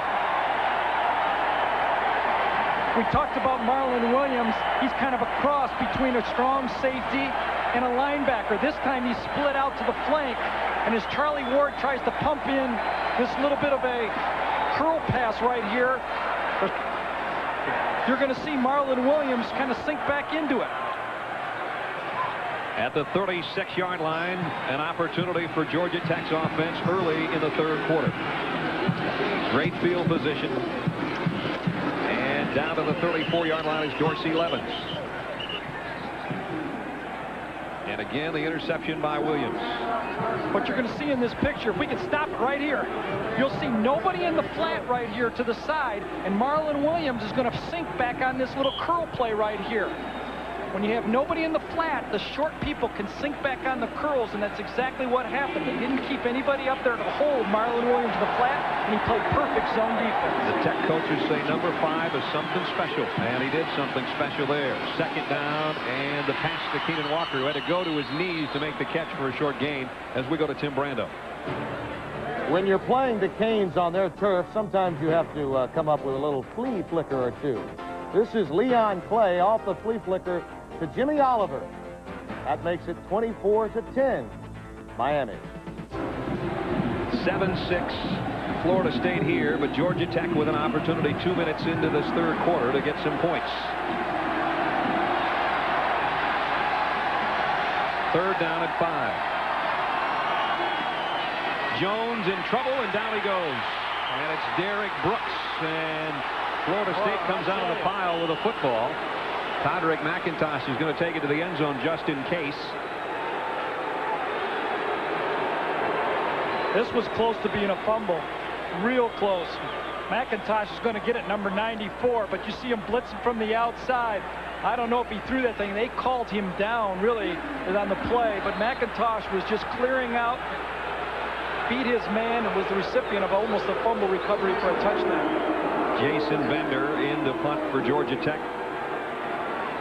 Florida State with nobody back as a return man. What they're waiting for is there's a football on the field after McIntosh slammed it down there. Now backing up is Corey Sawyer. Bender, high kick, and Sawyer will have to fair catch it at the 10-yard line. With 11:51 to go third quarter, Florida State still leading by 1.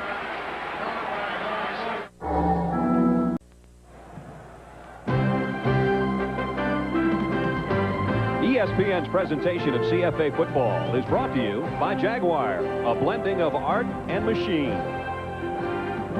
And by Thrifty Car Rental. For worldwide reservations, call 1-800-4CARS.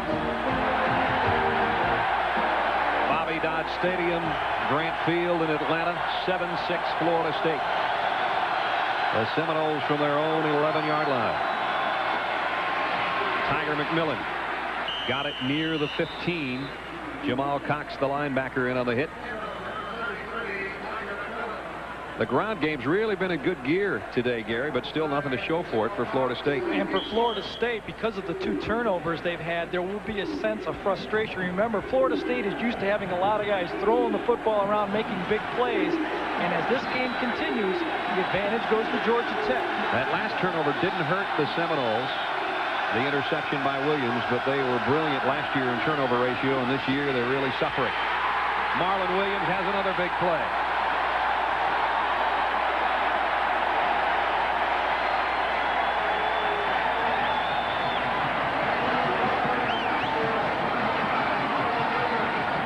Third year as a starter and making it count this afternoon. Hey, it's supposed to be Marvin Jones we feature as linebacker in this game, not anybody for Georgia Tech. There he is, number 5. You saw him in the secondary intercepting a pass. Now you're going to see him at the line of scrimmage, avoiding the blocker and making the good tackle on McMillan. His second tackle for loss today. He had the big one of Ward earlier, and now Charlie Ward's got to go back on 3rd and 10. Gives it off to McMillan, and a big play defensively, that time by Kimsey. Richard Kimsey with a shoestring stop. And now the Tech fans alive as Florida State will have to punt it from their own end zone. This time Charlie Jones does not have the ball, but watch number 48, Tom Johnson. He played the quarterback on this play. Took him out of the play. The other 10 guys played the run every time Charlie Ward has somebody in his face. The punt to Jimmy Lincoln at the 48-yard line. To the 48 of Florida State. Georgia Tech again with great field position, still trailing by 1 with under 10 minutes to go, 3rd quarter. Florida State ranked 6th in the country, hanging on to a 1-point advantage with under 10 minutes to go, 3rd quarter here in Atlanta. I'll tell you, if they have a gimmick play, they're going to use it on this series. They need to shock them. They got the crowd on their side. A big play would really help them. Neither team has opened it up too much on offense. For Georgia Tech, they really haven't had the time. First down at the Florida State 48. Jones trying to get it out to Dorsey Levens, incomplete. Again, every play that they're trying to throw at the 5 to 10-yard passing level. They're not able to stretch this zone defense because they don't have confidence. You see them going to an attack huddle right now. Sean Jones calling it at the line. Of course, Bill Lewis used it so effectively at East Carolina last year. With Jeff Lake at the controls, here at Sean Jones, the senior out of Thomasville. Over the middle this time. Completes a short pass, and Marvin Jones made Bobby Rodriguez pay the price. Yeah, Bobby Rodriguez might say, is there anybody else open, Sean? I don't like that ball around number 55's face. Got him deep. Jones goes back to Rodriguez, and he's got it.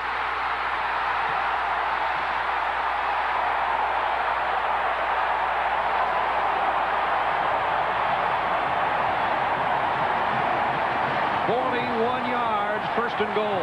This was all set up because of the quick snap and the attack huddle. They had this play called on 2nd down. They caught Florida State in a change of defense, and they really caught them off guard. Great call. I knew they had to go deep, and it was just a matter of time. Credit Bobby Rodriguez for shaking off the Marvin Jones hit, still having the speed to get down there. Maybe that was part of the plan, you know? They still got to get into the end zone. This is a tough 5 yards. Dorsey Levens, the Georgia Tech tailback, and he weaves his way goalward. Touchdown!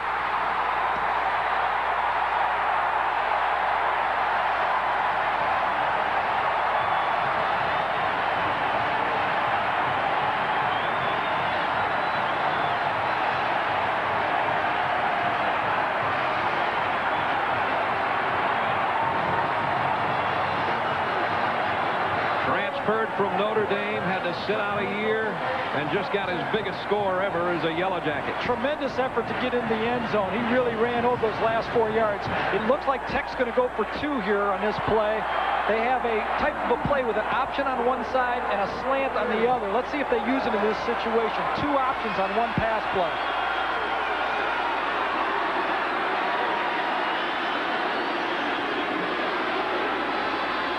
Jones in trouble, trying to throw it left-handed.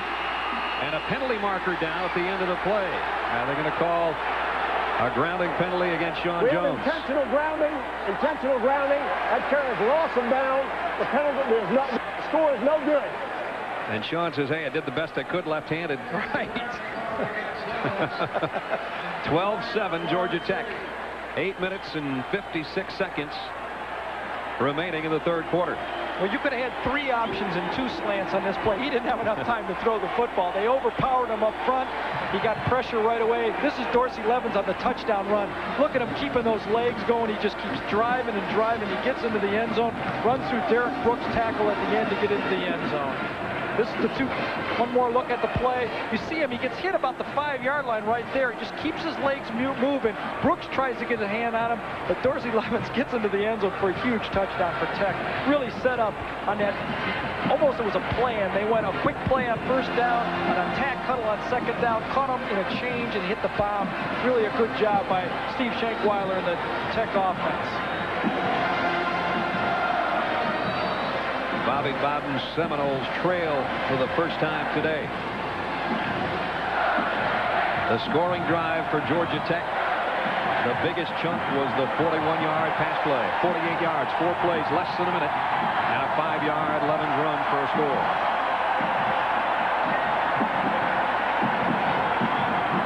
Let's see if Georgia Tech again will try to keep the football away from Tamarick Vanover.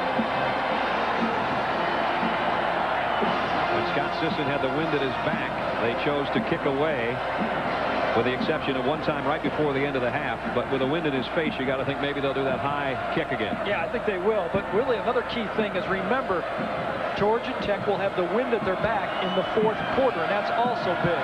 I would have liked to see them kick the extra point, though.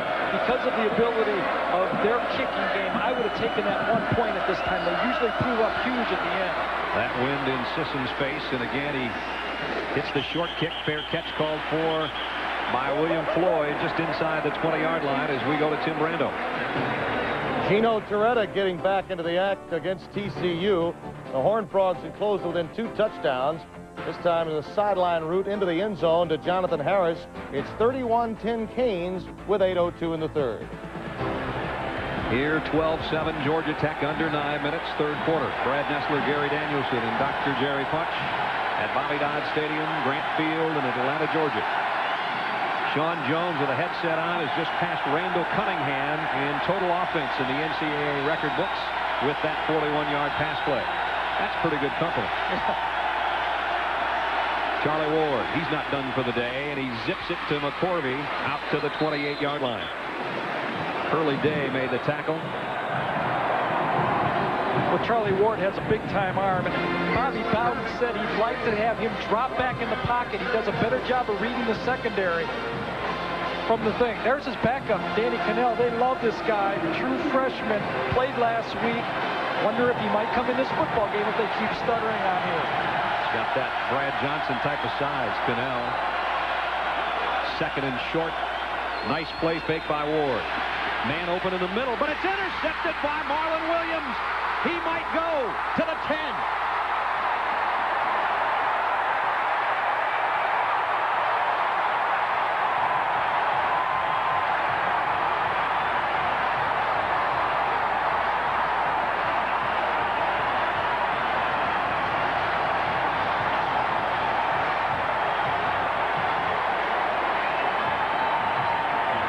It's a bootleg, and you're going to see the receiver wide open behind him. If you can freeze it right now, freeze it. Look at the receiver, and look at that leap by Marlon Williams. He's got a 40-inch vertical on that play and a great catch afterwards. Something special, the coaches said. Marvin Jones, who? This got taken over the football game. 2 interceptions for Williams in the 3rd quarter. And Tech knocking on the Florida State door again on 1st and goal with a 12-7 lead. William Bell got 2. Marvin Jones the tackle. And Bell knows he was a shoelace away from a possible touchdown. Wow. Florida State would do well now to hold Georgia Tech to a field goal here. Well, it wouldn't be a big field goal, though. Because of the missed extra point, it would give them 15 points and would put it at 8. And that's why I thought that extra point was so big, because it would take you out of an 8-point game and would take you to a 9-point game. 2nd and goal, Georgia Tech at the FSU 8-yard line. Seminoles thinking about a blitz. And Bell, with a flag down, got about a yard. Penalty marker down. Let's see if we have a hold inside. Somebody lost a mouthpiece en route, too. I think it was William Bell.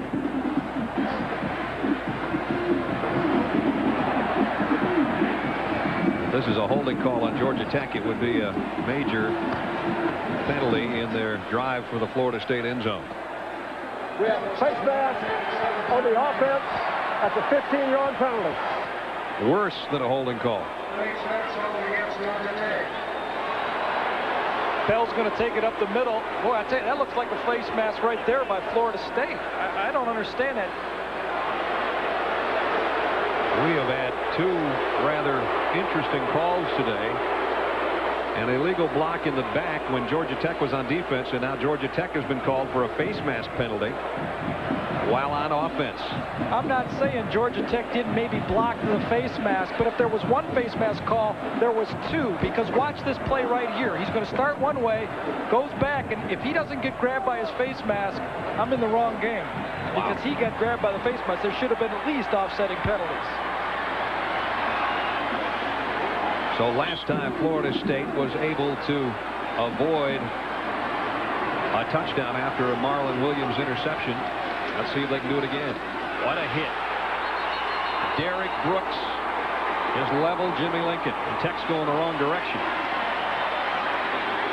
What they're looking at right now is the Bear defense. Florida State is gambling. They're 7-7 and 8 people on the rush. They do not have enough quickness to block this time. That time it was the tight end, number 89, Papushak, and he just did not close enough. When once it was 1st and goal, it is now 3rd and goal at the 28. They need to get it in field goal range. Sean Jones lofts it. McGill got it.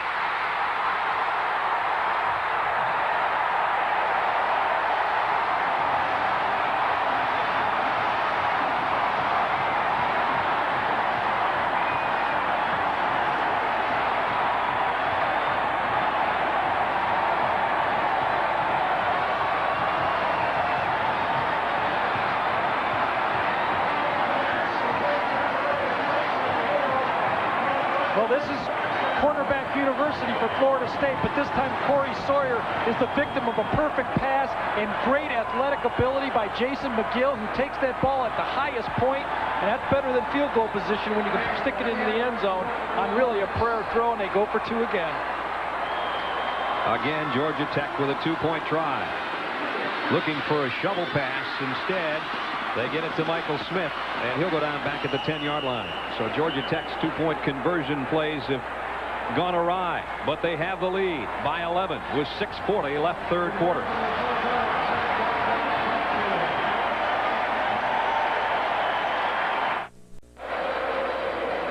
Maybe the most dominant defensive player in college football being helped to the sideline. That's Marvin Jones. It is 18-7 Georgia Tech with 6:40 left, 3rd quarter. Yeah, you're going to see a classic rollover on turf right here. Marvin Jones is going to come across, and he's going to plant his left leg on the next step, and he just rolls over it. Really don't know. It's right there. It's going to roll his left ankle. And, you know, that could be a sprain. We really don't know what it is, but that is the classic turf ankle right there that you can catch. As they work on the All-American, Georgia Tech will kick with an 11-point lead. And there's Danny Cannell. Will we see him this series? Yeah, I don't think there's any doubt he's going to go in this football game. They need to change the dynamics of the football game, and Cannell is a better drop-back passer.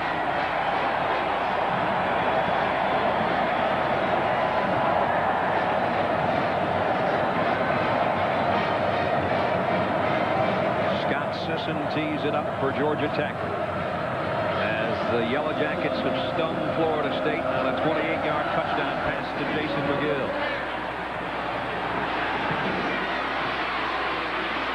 Vanover came in as the up man, and this time at least got to catch one and took it out to the 38-yard line.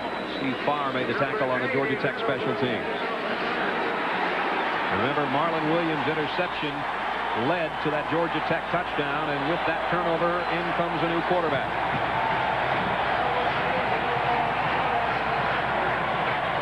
The numbers on Danny Cannell. Last week directed Florida State to 10 second quarter points. So even with the change at quarterback, it may not be permanent, because last week Charlie Ward came back in after having a chance to settle down on the sideline.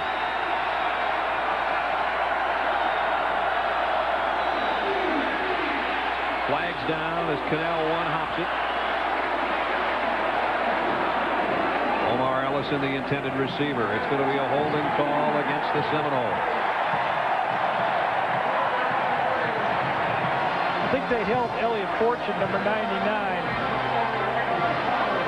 Number 76, about in the middle of your screen right there. You see him running him by, and he grabs him with his back hand.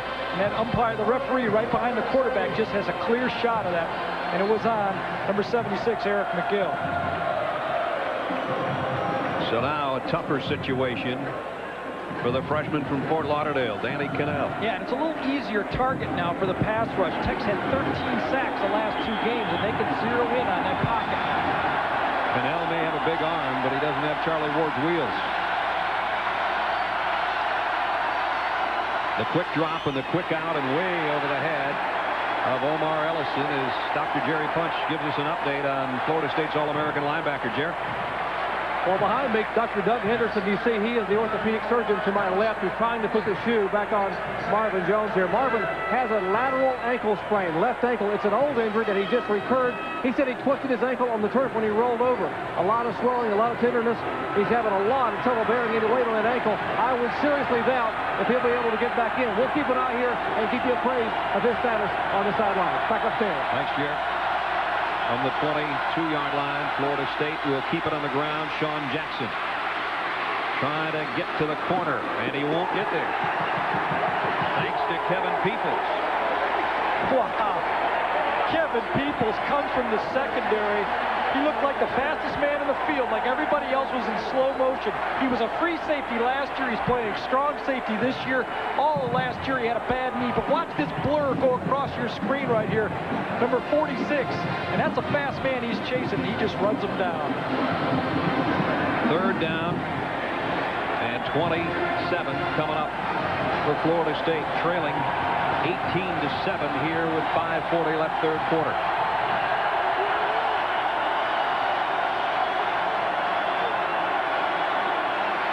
Wanting to throw the screen is Cannell. Got it to Tiger McMillan. He got 1 block, but that's all. Early day, nice job defensively. Yeah, Tech played it beautifully that time as we look at Charlie Ward right there.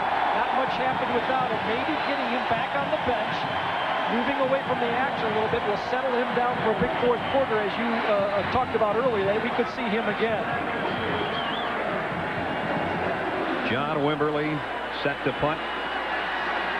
Jimmy Lincoln back for Georgia Tech. Wimberly just got this one away. Lincoln makes the catch at the 32. And he got a little bit out of the return. Penalty markers fly in late.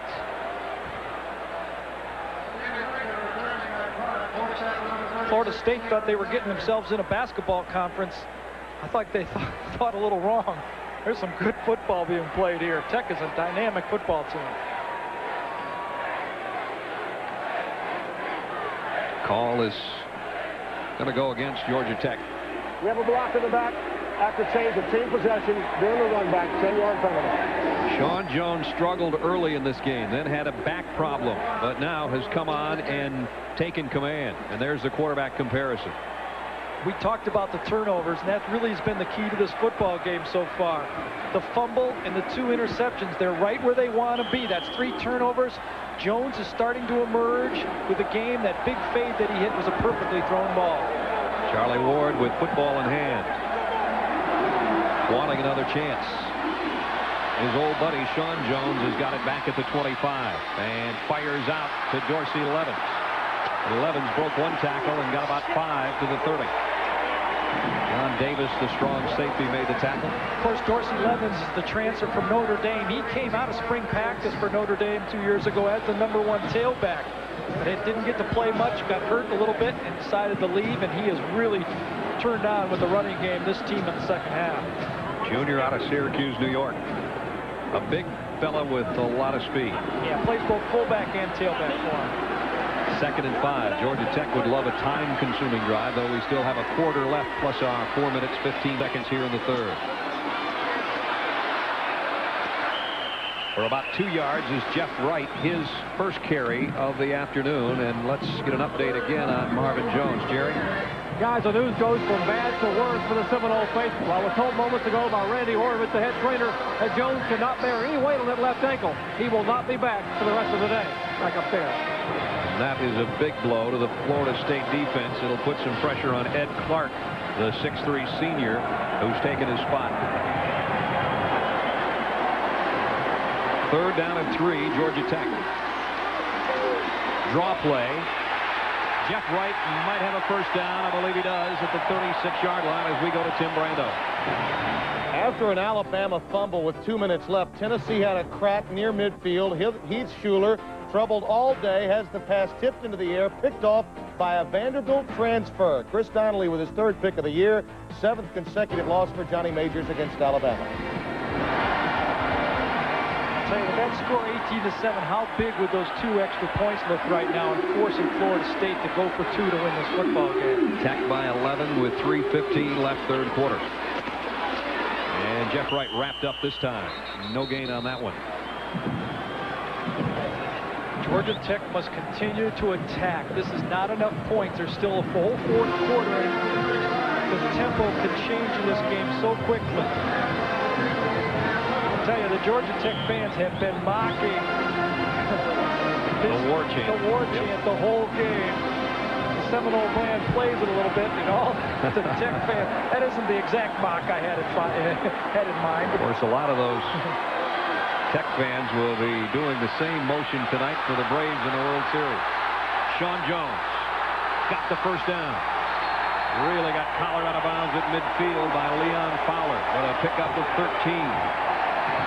Steve Shankweiler told us that one of the problems Sean Jones has is scrambling to the outside of the pocket. What he'd like him to do is take it up the middle, and that's what he does in this situation. Watch from the left side, number 35, Jeff Wright is going to get a key block for another 5 or 6 yards. Sean Jones has really elevated his game so far in the second half. At midfield, first down, Ramblin' Wreck. Quick snap, and the quick opener for Jeff Wright. Jeff Wright not used for 2.5 quarters. And he got it to the 43-yard line. Ed Clark made the tackle. Clark taking Marvin Jones' spot on that side of the line for Florida State. We talked about early Georgia Tech trying to move around and keep this defense off balance. I think they've done a good job at it. They seem to be misaligned, Florida State does, many times.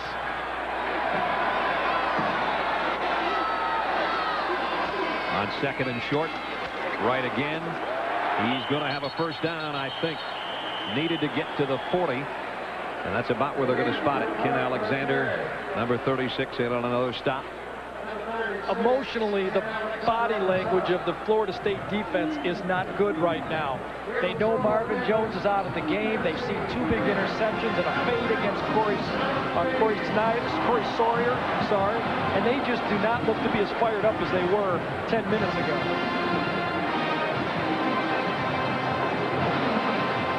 And they're going to bring the change from the far side to have a look at this one with 1:28 remaining in the 3rd quarter.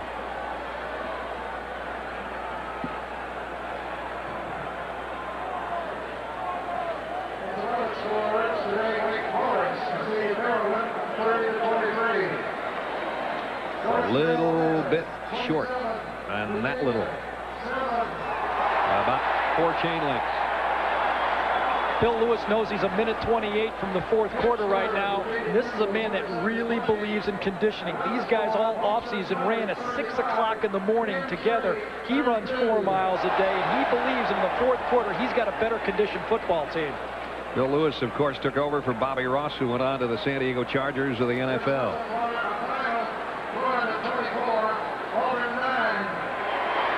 As you saw, Mickey Andrews, the defensive coordinator for the Seminoles, hoping his team can come up with a defensive stop here on 3rd down and about the length of your pencil. And first down, Georgia Tech.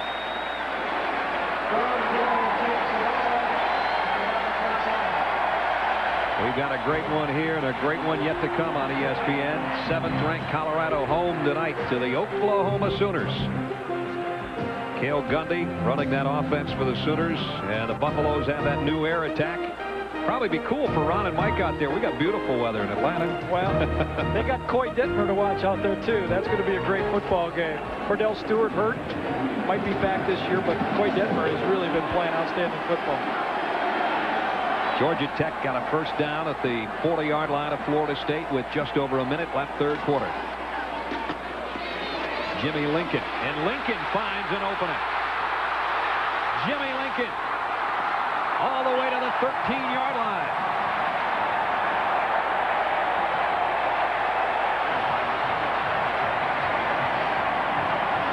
"28 yards for Lincoln." This is a cutback right here because this man right here is going to take an outside lane. But when Jimmy Lincoln breaks into the secondary right here, he's got space to run. ACC Freshman of the Year last year. He's the one guy in the field that can really match field. The offensive line runs the counter action, but watch Lincoln pop it to the backside. Jitterbugs through. You saw a footman right there. He was covering the quarterback. That's why he got there late. Dorsey Levens will lose about a yard. Derek Alexander in on the stop along with John Nance, the nose guard. And Georgia Tech will only have another snap before the end of the third quarter.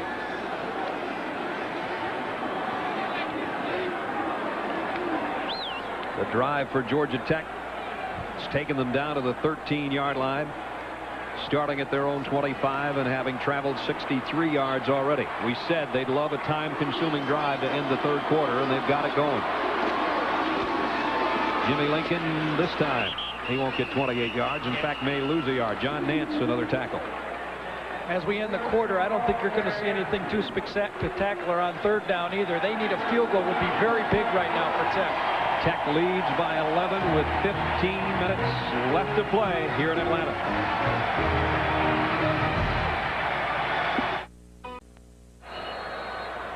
Brad Nessler, Gary Danielson, and Dr. Jerry Punch at Bobby Dodd Stadium, Grant Field. Georgia Tech with a lead with 15 minutes to play.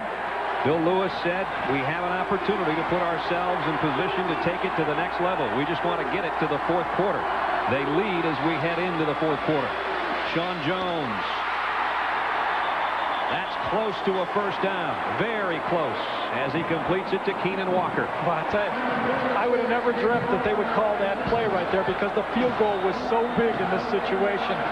Another player for Florida State is down on the field. John Davis, a strong safety. To throw a curl route when you're going in from the 15-yard line is really a tough play. Sean Jones just pumps this in right here. He's got a tremendously strong arm. This time the best protection he's had all day. Watch him zip that ball in right into the stomach, and that is going to be very, very close. I think it's about a half-yard short, but no matter what, it still puts him in position for a very easy chip shot for 3 points. Do you play the boxer and take the 3, or do you go for the knockout and try to pick up fourth down at 2 feet? Well, I'm not so sure the 3 points doesn't put it into a knockout situation, really. You know, if you kicked the extra 2 points before, there would be no situation where you'd even have to decide right here. You see he gets hit by his own man in the left knee right there from behind. Probably just a bruise. They kind of hit knees with each other. But had they had the 2 extra points, there'd be no doubt they'd go for it in this situation. But right now, it's kind of iffy. Here comes Scott Sisson. Yeah, I think they take the 3 points. That's what I would do. This is kind of a wicked angle, is about all you can say. And I don't really think it puts you in a tie position. It puts you in a win position because Bobby Bowden's going to go for the win. This will be a 20-yard field goal by Scott Sisson. Perfect today so far, but you see the angle is tight. Weaver to hold. No problem for a guy like Sisson. It's 21-7.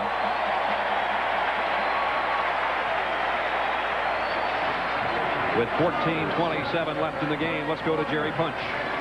Guys, redshirt freshman center Michael Cheever for Georgia Tech sustained a strained medial collateral ligament to his left knee. He's been on the bench. They have retaped his left knee. They're going to get him up, see how he's doing, how much weight he can bear. They're not really sure whether he'll be back in the game or not. They may not need him, but right now they're just trying to be very, very cautious with that examination of the left knee. Back up there. Bobby Bowden's Seminoles have had 4 possessions this half. The result has been 2 interceptions and 2 punts and only 10 plays for 18 yards. Right now they're in a situation, I think they're going to need them in the rest of this game. It's still only a 14-point game. Credit Marty Quinn, number 64, in that last drive. That was a big drive for Tech. He slid in there, played center, didn't have any exchange problems, and that's a Bill Lewis coach team. Not a lot of mistakes. Guys come in, Howard did it in the first half, and now Quinn does it in the second half. Sean Jones has been brilliant in the second half for Georgia Tech. His kicker ain't bad either. Sisson with the deep kick this time. Wow. You don't think he's pumped up? Did that one go through the uprights? If it was on target, it would have. I know it went deep enough. What a weapon. Charlie Ward gets another chance for Florida State. And I think this is a good move. They just put too much pressure on Cannell, and it's just too big of a game for a freshman to be able to do this. Charlie Ward is used to it because of his basketball experience. He's used to coming off the bench, too. From the 20-yard line, the Seminoles need to score every time they touch it now from the shotgun. Swinging it out, incomplete, and that was a dangerous pass. Marlon Williams, had he not been reading, Tiger McMillan might have had another interception. You're right, he led him a little bit too much. Coleman Rudolph this time, number 92, their sack leader, an All-American, really put pressure on Ward, and he had to throw it early as they stay with the no-huddle offense.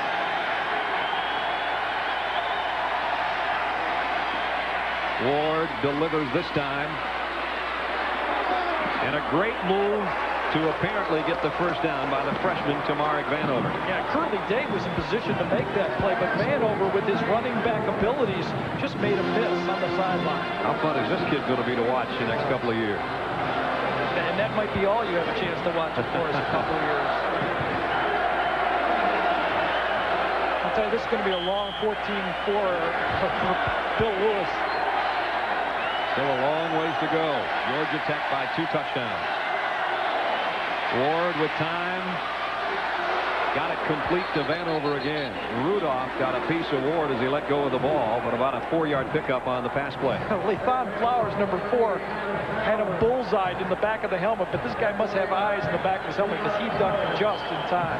There's the second half total yardage. It's been all Georgia Tech. 2nd and 7 for Charlie Ward. Plenty of time. Deep middle, wide open is McCorvey. And he puts on a great move to the 38-yard line. Curly Day made the tackle. Kez McCorvey with a 29-yard pass play. Charlie Ward looks so much more comfortable in this 2-minute offense than he does in the regular offense because it's just reaction now. He doesn't have to read a lot. He knows where his guys are. This is like playing point guard right now. He's got the ball and he's trying to find an open man. Well, he's Pat Kennedy's point guard. He's Bobby Bowden's point man. And what he hopes is some kind of miracle comeback here in the 4th quarter. 1st and 10. Ward again with time, and now takes off on his own. Got 9 yards. Elliot Fortune, the freshman nose man, made the tackle. Tech's defensive line is really tiring right now. They just can't react to this scramble right up the middle right now. You see Fortune, number 99, try to make the play, but Ward is just too quick. 2nd and a yard. Ward stays in the gun. Fires it out to Vanover for a first down at the 25. So Vanover's got 3 catches on this drive alone. Good job by Mike Cassidy, defensive coordinator. He's going to bring in a new front unit to rush the passer because the guys they have in there now are just pushed. You know, a fresh second stringer is better than an All-American who's tired. Another first down, Florida State. Trying to get it out to Omar Ellison, incomplete. Lethon Flowers, the cornerback, on the coverage. There's the story from Atlanta with 12:39 left. Florida State got the opening score on William Floyd's touchdown catch. And then Tech got 2 Scott Sisson field goals, put 12 points more up in the third, and another Sisson field goal has us where we are. Great pass that time to Omar Ellison from Charlie Ward. He shows just how much he can put on the ball. Well, I'll tell you, he does throw it like a bullet. He's just got unlimited potential once he learns how to play within the game. You're going to see Marlon Williams, number 5, almost get his hand on this one, playing good, sound defense, but the ball was just thrown too quickly. It's only taken Florida State a couple of minutes to get into the Georgia Tech 17. Ward will take off and get the first down, and then some. Curtis Duncan saved a touchdown. I'll tell you, this is a home field advantage supposedly for Georgia Tech, but there are a lot of Florida State fans here. Supposedly 8,000 to 10,000 Florida State fans found a way to get a ticket to this game. There they are. And the war chant is alive as Florida State has worked it to the 2-yard line, first and goal. You always do the chop if you're a Florida State fan toward the end zone, never away from it. They're heading to our left, first and goal at the 2. Motion on Florida State. What Florida State did right there is line up. Ball start. Over here. Line up one of their linemen, Hernandez, number 77, in the backfield, and they went an unbalanced line, and he's the guy who really went in motion. It would have been okay, but I think he moved one of his front people when he hit him right there, and that's when they called the ability for Georgia Tech to come across and touch him. That backs it up to the 7-yard line. Jesus Hernandez goes out. Sometimes you can just get too cute. You know, when you have first and goal on the 1, I don't know if that was really necessary. McMillan and Floyd in an I backfield.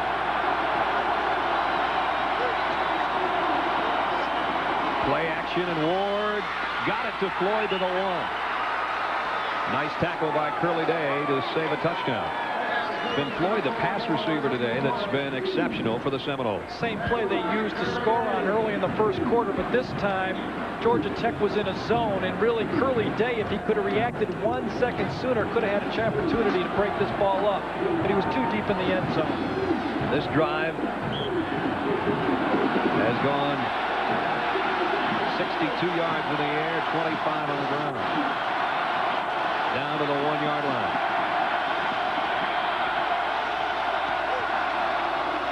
Floyd for the touchdown.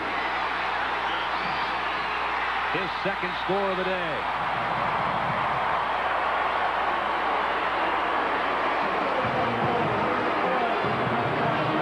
Florida State right back in the thick of it.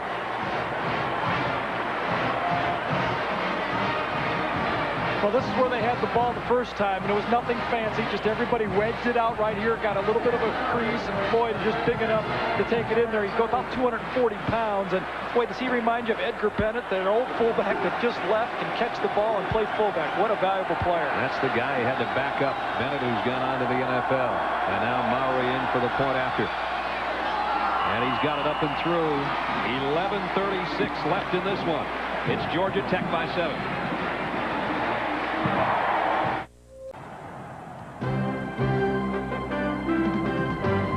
ESPN's presentation of CFA football is brought to you by BMW, the ultimate driving machine. To arrange a thorough test drive, simply phone your nearest BMW dealer. And by Anheuser-Busch, who proudly brings you Family Talk. Let's stop underage drinking before it starts. Charlie Ward, that drive, 7 of 9 for 70 yards passing, and he rushed it a couple of times in key situations and got Florida State in the end zone. Kickoff. Tisdale's going to let it go, and it got to the end zone. Oh, that was close to being at about the 1-yard line. I don't know about that. I didn't think he had a good angle right there on that play. So Georgia Tech will work offensively from its own 20-yard line. Because that's about a 15-yard play. If they have to kick that over, they're going to get the ball at the 20. 2 touchdowns on the day for that young man. One as as a pass receiver, and moments ago a 1-yard plunge, capping an 80-yard, 11-play drive by Florida State. And really, the pressure almost now on the Tech offense, Garrett. No doubt about it. And we talked about it. That's why I figured they'd have to get their center back in the Cheever, and he is in the game. Michael Smith maybe got 3 before Derek Brooks made the stop. Derek Brooks has had a tremendous game. Number 10, the outside linebacker, and he'll have to pick it up to another level with Marvin Jones out. Brooks, the USA Player of the Year defensively in 1990, showing why this afternoon. Boy, there's a string of upsets, aren't there, right on the screen right there? I mean, we had a lot of player games. Stanford getting beat also. Another upset maybe cooking right here in Atlanta. Still a long way to go. 11 minutes left. Tech by a touchdown. Sean Jones. McGill's got it, but it's short of the first down. Tommy Henry, the corner, made the hit. And Georgia Tech's going to have a 3rd down and 2 coming up.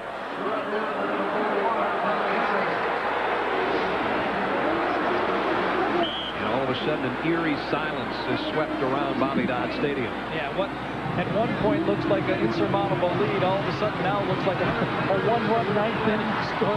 That's right. Remember the 2 extra points as Georgia Tech went for 2 twice and came up empty both times. 3rd and 3. Jones high, intended for Walker. And Florida State's defense comes up big. Clifton Abraham was covering. He had Keenan Walker open on that same curl play, turned around that he hit down here for the first down again, but just threw this one high. Remember Corey Sawyer, who's back for Florida State, averages 17 yards a punt return. He's going to have to hustle just to get to this one. All the way back at the 15, he finally finds the handle. And got it back to the 29. That's where Florida State will work with 10 minutes left in the game, and they trail by 7.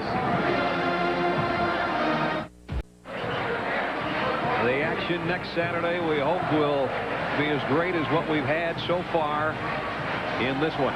Georgia Tech, 21-14 lead. Charlie Ward, who was brilliant on the last Florida State drive, will bring his troops up to the 29-yard line. Well under their total offense mark so far, but still a long way to go in the game. Ward. It's got to be Marlon Williams. He came off the corner that time unblocked. Sometimes he drops, sometimes he rushes. This time he came unblocked and he jumped and forced them into pulling down that pass. He's got 3 tackles for loss today and 2 interceptions, and that just forced a 2nd and 17 for the Seminoles. Ward getting some heat from Rudolph, and down he goes again. Tom Johnson, the outside linebacker, and Riley Boulware brought him down. Rudolph was the man who put the pressure on first, coming from the right side of your screen. Watch him take the short corner from the backside, and Ward feels that, and Tommy Johnson's the guy who grabs his heel. 3rd and 13, Florida State. Ward, deep middle. Oh, what an attempt by Shannon Baker, but he couldn't pull it down. It's 4th down. I'll tell you, that was an ill-advised pass right there. Very dangerous, looping that ball to the center of the field. It's just, Baker almost came up with a huge one-handed play. John Wimberly to punt. And Jimmy Lincoln drops back deep for Georgia Tech.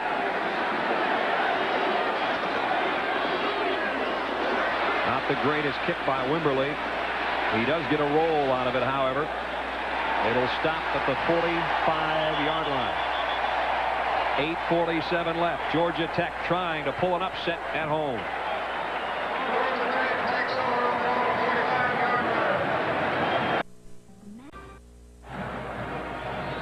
Georgia Tech by a touchdown, and with 8 minutes and 47 seconds left in this one, that man wants another chance. Charlie Ward on the FSU sideline. His old friend Sean Jones has Georgia Tech at its 45. William Bell, and it's Brooks again.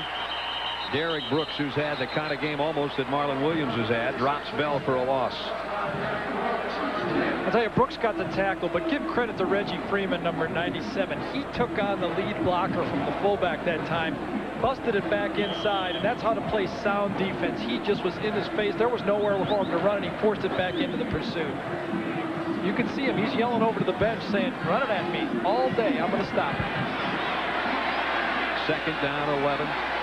Georgia Tech from the 44-yard line with just over 8 minutes left in the game. Jones under heavy pressure.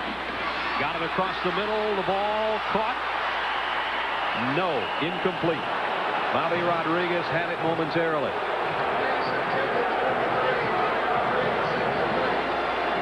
Well, I tell you, they are just teeing off. They're in track stance right now. They're pressuring them. They're in the bear defense. You're going to see it from the outside again. It's Freeman. They feel pressure both inside and outside.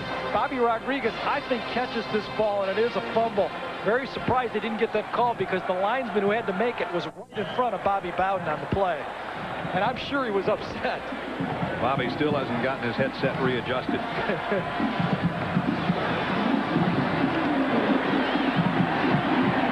Third and 11.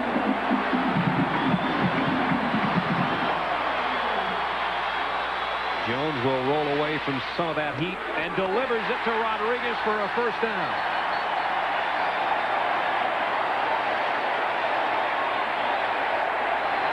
He needed 11. He got a dozen. You got to understand how tough this throw is. Sean Jones is running onto his right now, and he drills a strike right in there for a big completion. Leon Fowler had a shot at it, but Jones is running full speed. He's getting pressured. He feels it. Now watch him rifle an absolute bullet right into the numbers. That's as good as you can do. There's no defense for that type of throw. First down, Georgia Tech. The Florida State 44. And again to Rodriguez. And Rodriguez, another first down at the 31-yard line.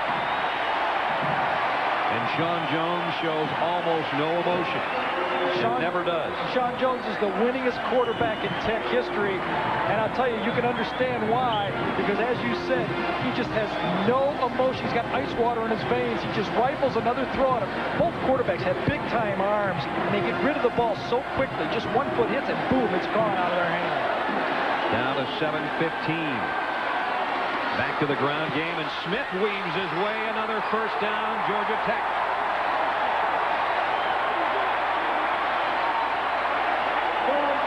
Biggest run of the day for Michael Smith, the sophomore out of Pensacola, Florida. This was off the freeze option play. You're going to see Sean Jones back up. He hits Michael Smith, who hits the quick trap play right up the middle. Give Woody Milan, number 76, credit for a good trap block on that play. And this first down is so big for two reasons. First of all, it keeps the clock going. Secondly, it puts him in the field goal range for Scott Sisson to put this game away. Michael Smith still down, holding his left knee. Well, Michael Smith.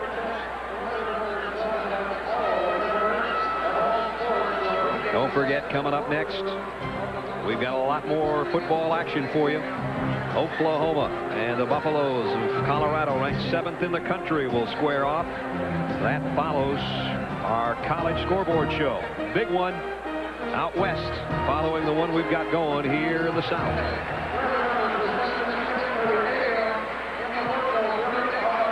As the sun is set over Atlanta, Georgia, and Florida State hoping that the sun has not set on their 6th-ranked Seminoles. Let's check in with Jerry Punch. Doc? Guys, if Sean Jones is to be the MVP of this game, he has to share that award possibly with the team Dr. Blaine Woodford and Jay Shute, the head trainer. Remember, he hobbled off in the first half, could barely walk. They've worked on him the entire halftime. He has come back and been a force offensively for the Yellow Jackets. Like I said. And has the Jackets a first down at the 17 of Florida State. William Bell, and he may lose a yard. Todrick McIntosh, the nose man, made the stop. As good a kicker as he has in Scott Sisson, and he is right in range right here. I still hate to turn a whole game over to your kicker because even the best can miss. I'd like to see Sean Jones get around the corner, maybe a little bootleg action to try to put one more pressure on the corner and see if they can get it into the end zone. Second down and 11. Georgia Tech ranked 16th. And if this lead holds, they will definitely move up.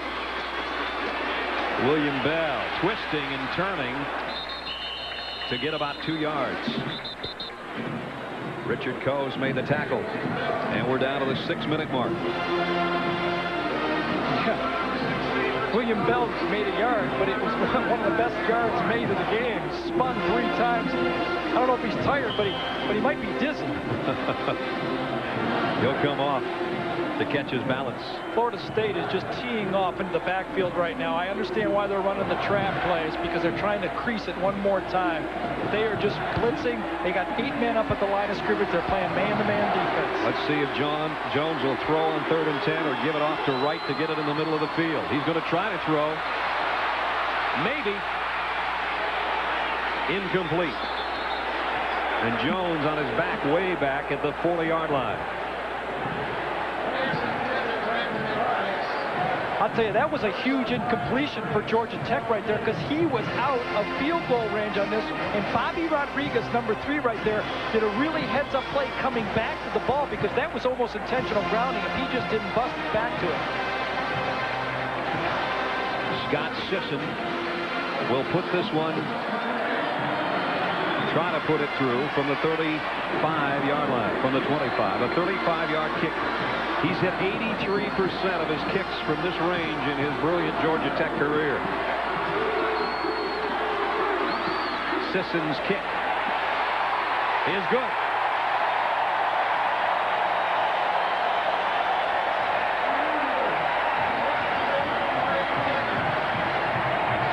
Perfect today at 4 for 4. Brad, you know, you talked about the rumor of him wanting to trade his eldest daughter for a kicker. That might not be enough. Need at least a draft choice. That's right. It's a 10-point Georgia Tech lead with 5:20 left in the ball game.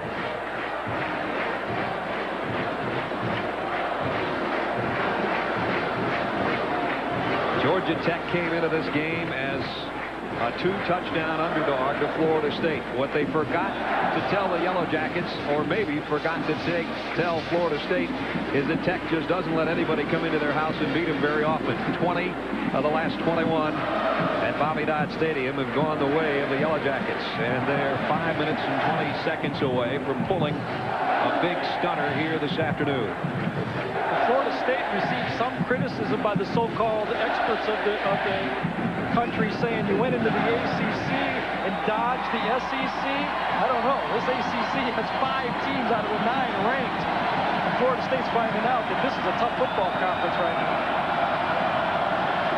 Sisson, again with a wind at his back, may try to lay one out of the end zone over Vanover. That went over everybody again.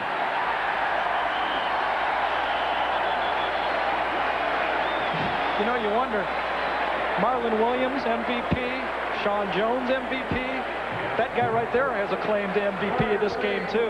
4 field goals and kicking those things out of the end zone. It has definitely been home, sweet home for the Ramblin' Wreck. Look at what they've done the last 4 years on their home turf. Georgia Tech, if they can hold this lead and upset Florida State, if they win out in the conference, they can do no worse than a tie for the top spot. And basically would win it by virtue of picking off Florida State. Right. Charlie Ward's not done yet, though. Tiger McMillan, nice catch, and shows his speed out to the 35-yard line. Our CFA primetime game, Oklahoma and Colorado in the Big 8. Here in the ACC, 24-14, Georgia Tech. Georgia Tech must do 2 things. I don't mind them completing passes if I'm Mike Cassidy, but I want to tackle them inside the playing field because they got to keep that clock running. 4 wide receiver offense. This is what we'll see from Florida State now as they try to score quickly. Ward, Vanover made the catch at the 44-yard line. Excuse me, it's Omar Ellison. Their only loss coming in was to top-ranked Miami. And now the 16th ranked team in the land set to put the second dent in their armor.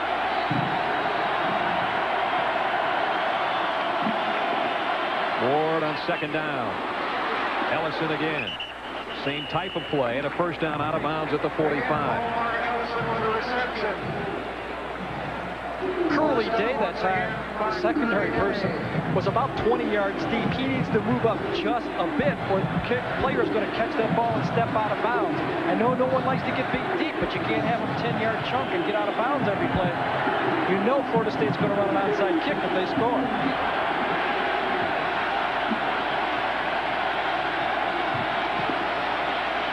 Ward. Vanover has it at the 40. Broke one tackle and got it near the 38-yard line. Lethan Flowers holding on for dear life. You get the feeling with Vanover is that you never really have him tackled. No. At the 39, 2nd and 4. That's almost immaterial. 4 minutes, 10 seconds left is important. Charlie Ward, first down. Near the 25-yard line. Kevin Peoples, a strong safety, finally brought him down. Tech's defensive line is tiring again. They need to substitute. And they are. The first group is coming off. These are the backup guys. They have to keep fresh people in. It's more tiring to rush the passer than block for the passer. Ward under a blitz. Lofts it. And he overshot McCorvey. Kevin Peoples, a strong safety in coverage. That's exactly what Charlie Ward does not have to do, is try to get all the yards in one play. He still has to be patient. You're going to need 2 scores, so keep throwing those 5 and 10 yarders. That time, he just tried to bite off too much. He's very fortunate that thing wasn't picked off by a different person. Tech's going to take a timeout. To catch their breath. With 3:49 left, and the Yellow Jackets in front of Bobby Bowden Seminoles by 10.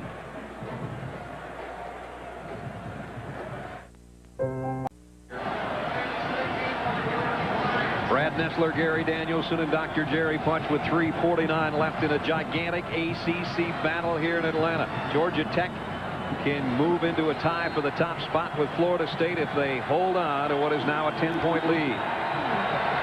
Tech would go to 4-1, and Florida State would fall to 5-1. And don't you know, that young man would like a chance. Yeah, we've been talking about Scott Sisson all day since the Open. He missed against Miami. They need a touchdown, an onside kick, and one chance from him, and he would love to make amends. Bobby Bowden pacing the Seminole sideline. His quarterback, Charlie Ward, has been intercepted twice today, and as Bobby Bowden would say, as only Bobby Bowden can, if it weren't for the dadgum turnovers, I don't think anybody could beat us. And that's exactly what he was right on. Bill Lewis said, I need 3 turnovers. That's exactly what he got. And when we talked to Bobby, he said turnovers have been killing my football team this year. Marlon Williams has both Georgia Tech interceptions. Elliot Fortune had the fumble recovery that prevented a score after a 16-play FSU drive. Florida State still has a chance, though, with 3:49 left. Blitz coming on Ward. He keeps it. 2 Tech players collide at the 19, where Ward goes out of bounds. Wow. Kevin Peoples, number 46, comes in unblocked from the outside. He's going to come from the left side of the screen. Charlie Ward outruns him. Then he's going to outrun the next guy. Boulware to the outside. Now he's going to dodge the last 2 people, and they're going to hit each other and go out of bounds. You just can't account for speed in a football game. I think that's Peoples, isn't it? No, that's Curly Day. That's Curly Day. Yes, it is. Curly Day. He was a question mark the early portion of this week due to a hamstring problem suffered in the Maryland game, but he did start. He's played throughout. He's played pretty well, and right now is face down on the Seminole sideline. Ward got it to the 19-yard line with that scramble, where it'll be 3rd and 4.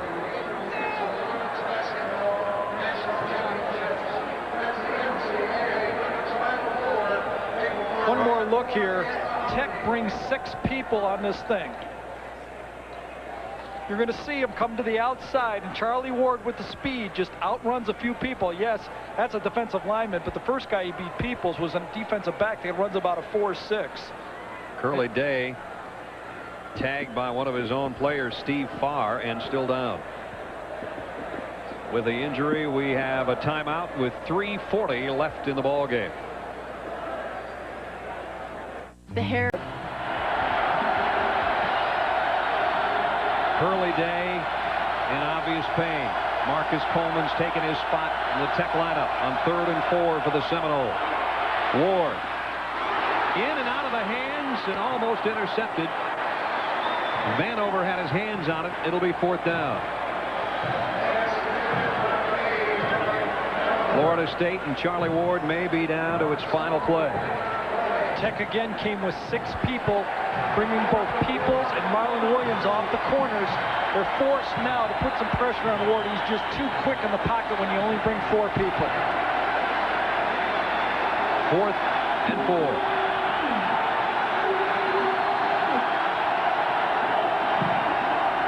Here they come again.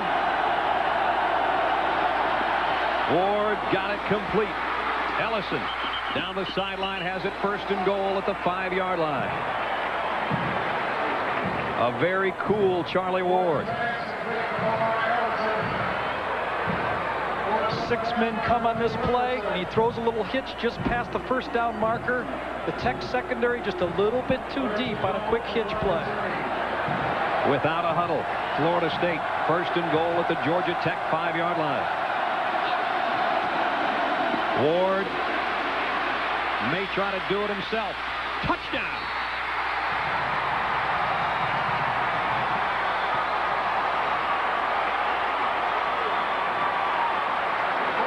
Charlie Ward does his magic from 5 yards out. I think Florida State's going to go for 2 in this game. You know, you really never have the angle on Charlie Ward right here. He comes out, you see him, you've got 2 or 3 guys that think they have him. He takes 1 step to the outside and flies into the end zone. No doubt they're going for 2. Georgia Tech unsuccessful twice on 2-point conversion attempts. Let's see how the Seminoles do. Florida State trying to make it a 2-point game. Incomplete. They'll need another possession. And in that possession, they would still need a touchdown.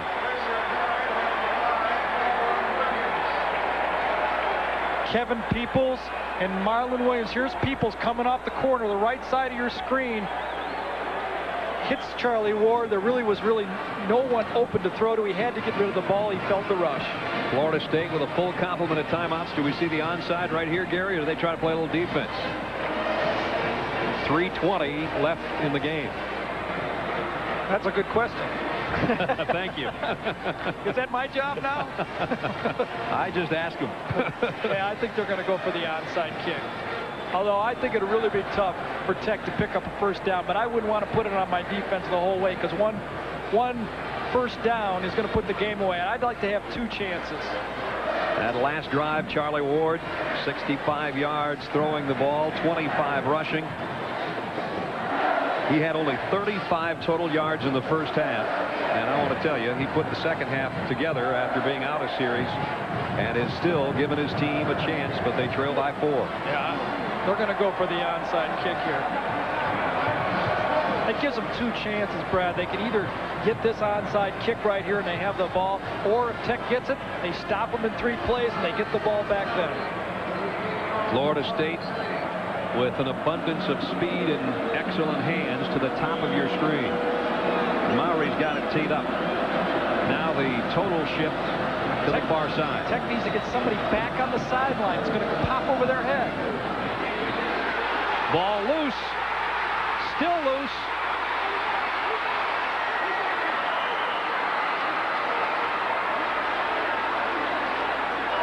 No signal.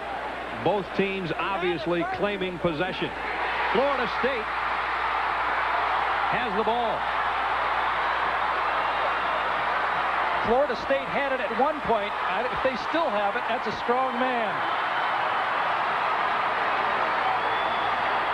Florida State football. Corey Sawyer's the guy, I think, who ended up with the football. You'll see it bounce up right here. And before anyone had a chance to get it. It bounced off a couple people, a few blocks, and now at the bottom of that pile, it's just a fight. 3:16 left.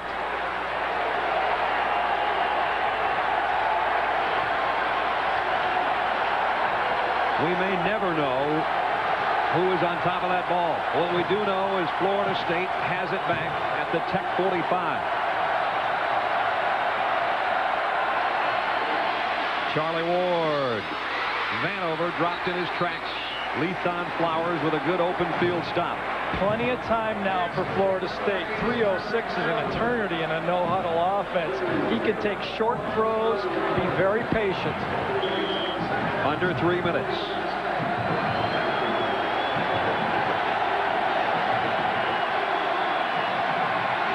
Ward with a lot of open field. There he goes. To the 22-yard line.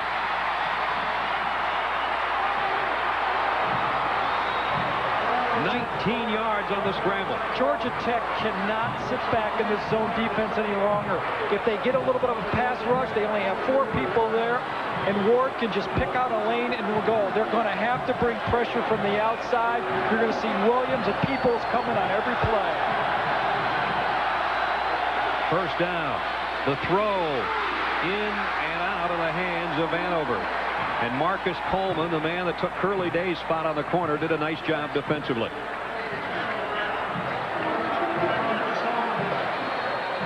Charlie Ward looking to the sideline with a 2nd and 10 call upcoming.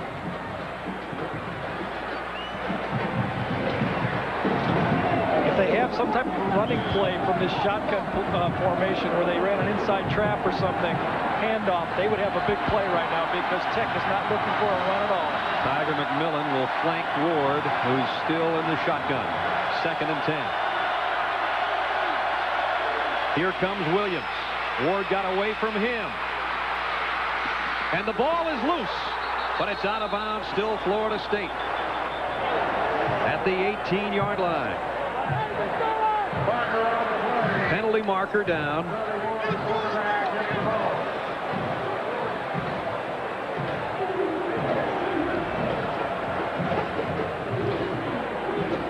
An official's timeout to talk it over. Oh, I don't think Georgia Tech had possession of that ball. It might have bounced off them, but they never had possession of it. The angles of rush from Georgia Tech has not been sound from the outside. They're going at him, and Ward is doing the same play. He's spinning to the outside. Marlon Williams and Kevin Peoples have to rush a little deeper and pin him into the pocket. Still no preliminary signal from Dale Phillips. You saw Bill Lewis pleading his case. And apparently, they have picked up the flag we thought was down. The line of scrimmage still the 18-yard line. And a timeout with 2:20 left in the ball game, and Georgia Tech clinging to a 4-point advantage. Bill Lewis will gather his defensive leaders, including number 5, Marlon Williams. Can Williams come up with one more big play today?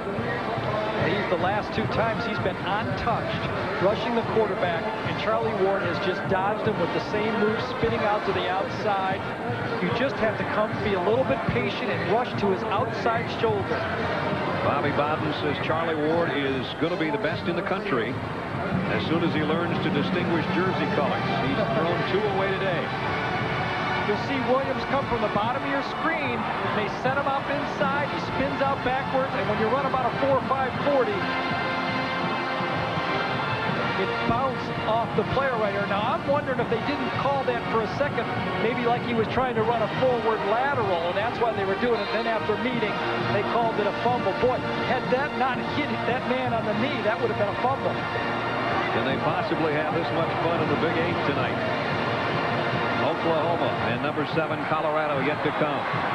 Here in Atlanta, 6th-ranked Florida State and 16th-ranked Georgia Tech have fought it out with 2:20 left. Charlie Ward still with another chance. It is 3rd down and 6. Let's check in with Jerry Punch. Guys, a minute ago, the flag on the sideline, they were going to call an illegal forward pass. Later on with the discussion, that was ruled a fumble. A fumble only. Back up there. Third down. Ward short on a screen to McMillan. Hit in the open field by Marcus Coleman. And it's fourth down. What a job he's done since coming in for Curly Day. State's going to take a timeout here, and on fourth down play, set this last one up.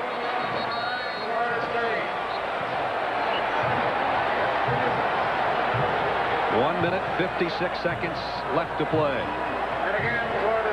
Florida State trying to remain perfect in the Atlantic Coast Conference. Georgia Tech trying to give them their first blemish in conference play. The survivor may well end up being the Atlantic Coast Conference champion when all the dust settles this year. This is really an advantage for the offense in this timeout situation because the offense can send out 4 wide receivers, 5 wide receivers, whatever they want to do in this situation because the defense has to match up. So they keep everybody near the sideline, pick out their personnel, and run them in right at the line of scrimmage. Tech has to put out the defense they're going to play with, and they're going to be stuck with it. And that entire Tech defense around its coaching staff.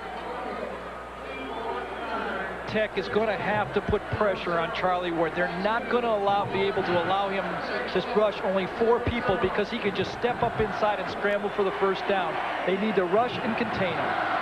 He scrambled for 66 yards and a touchdown, thrown for 166 and a score. They were trying to come up with a nickname for Charlie Ward because of how exciting he is, and about all they could come up with was Choir Boy because he used to sing at the Mount Zion Baptist Church back in his hometown. He's still got a high-pitched voice, and some of his teammates said against Clemson the only trouble we had was Charlie tried screaming so loud his voice would crack. I think it's going to crack here. It's 4th and 5. Well, he may be a choir boy, but both sides are doing a lot of praying right now. Here they come. 4th down. Ward got it to McCorvey, and he's going to score.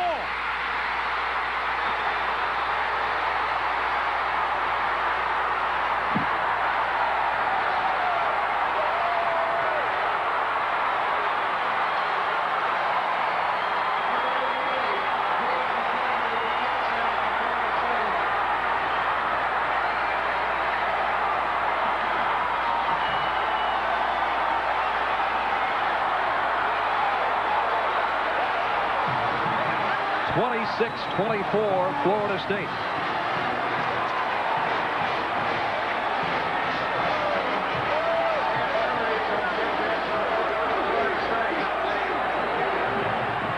Mowry for the point after, and it is a big one. And he got it right through the middle. We talked about how key that huddle was. That caught Tech by surprise. Florida State came back with normal people, an extra tight end. That way they could block the blitz. You're going to see the blitz come from here, so it's man-to-man on this thing. Harvey's going to come in, come to the outside, and he's got an easy touchdown play right here. 1 play in, 1 play out, but the personnel change by Florida State caught Georgia Tech off balance because the blitz wasn't clean. Kes McCorvey's 4th touchdown of the year. Comes in, comes out, and Flowers that time is on an island, and when they tried to blitz, this time they didn't have any free players. They blocked it up with the tight end. The choir boy is singing now. His team's up by 3.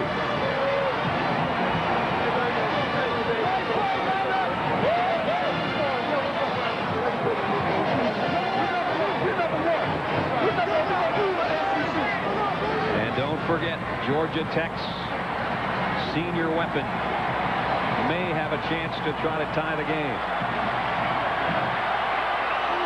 Lethan Flowers and Kevin Tisdale back deep for Georgia Tech.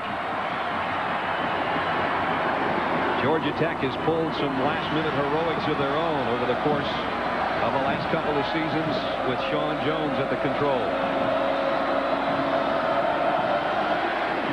Mowry with a great kick. Tisdale will bring it out from 2 yards deep. Oh, man, was he hit at the 13-yard line. And the ball came out momentarily. Penalty markers down.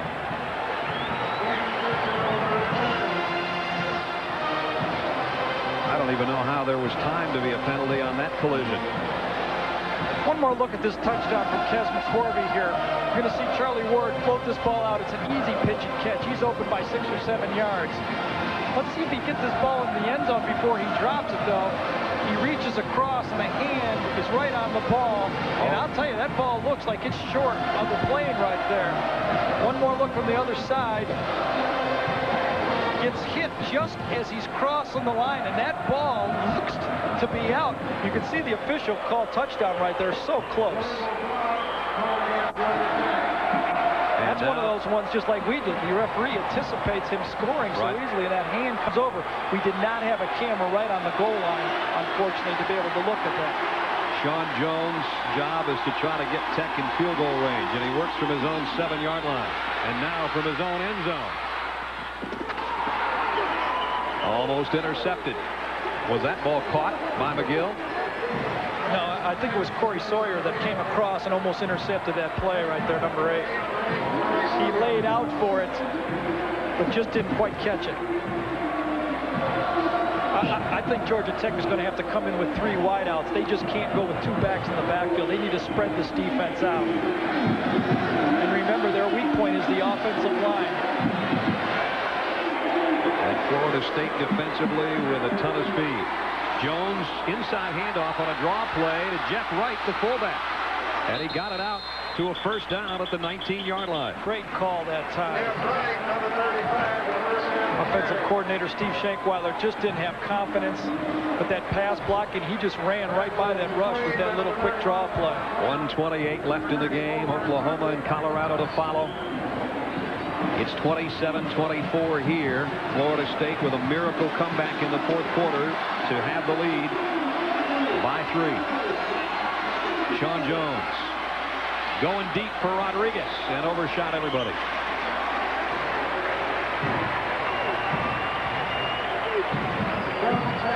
Clifton Abraham, number 2, had good coverage on that play for Rodriguez. Jones had to throw that ball out of bounds. This game a 3.5-hour battle so far with 1:14 left. And a 2nd and 10, Georgia Tech. Every situation will call for 4 downs if it comes to that, and it may. Carl Simpson with a sack of Sean Jones.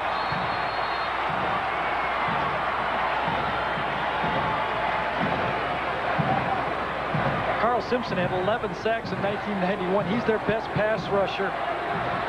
He's quick off the snap. Boy, I'll tell you, it's hard to imagine. All 4 of them seem just as quick to me off the snap, but the pressure up the middle is really what caused the sack this time. Clock stopped with 1 minute and 2 seconds left. There's the story. Florida State 27, Georgia Tech 24. Georgia Tech had a 10-point lead in this quarter. And saw it evaporate in a hurry. Did they not have a 14-point lead also in this quarter? 21-7. 21-7 lead, that's right. And then 24-14. Now it's on the other side. 27-24. A scrambling quarterback in a 2-minute offense. I mean, you know, you see it with Steve Young playing in the pro game. It's just so hard to keep those guys in the pocket if you aren't bringing more than 4 people. And the Tech defensive backs just don't move up enough to keep those short passes away from them. The Buffaloes and the Sooners have not kicked off yet, but will shortly. 1:02 left in this one. And it is 3rd down and 20 for the Ramblin' Wreck. The problem here is I don't think he has enough time to let any receiver get 20 yards downfield.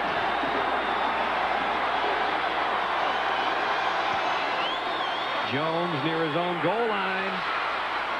Overshot the fullback, his safety valve, and Tech's down to 1 last prayer. They need to get it all the way to the 30-yard line just to keep hope alive. Well, we wondered where Florida State's offense was, and until they went to the shotgun formation in this game, they turned it around. Sean Jones right now needs to take a timeout. I believe there he is. He is going to take a timeout. 4th down play right here. You have to get the first down.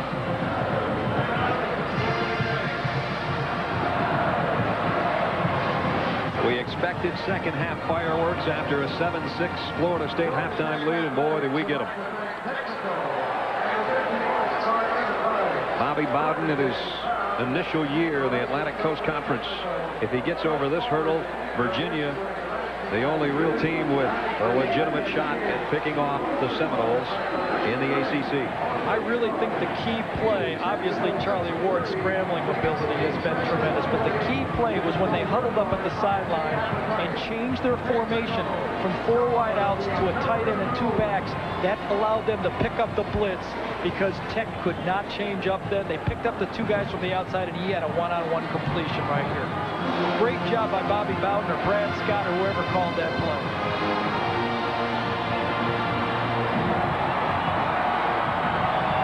We told you at one point Florida State had a couple interceptions and 2 punts in 4 possessions to start the half, and their last 4 possessions 3 touchdowns. Their defensive leader has been out a good part of this game. He can muster a smile even with the bad ankle, his team in front. And Georgia Tech is down to its last gasp. It's 4th and 20. And Georgia Tech out of timeouts.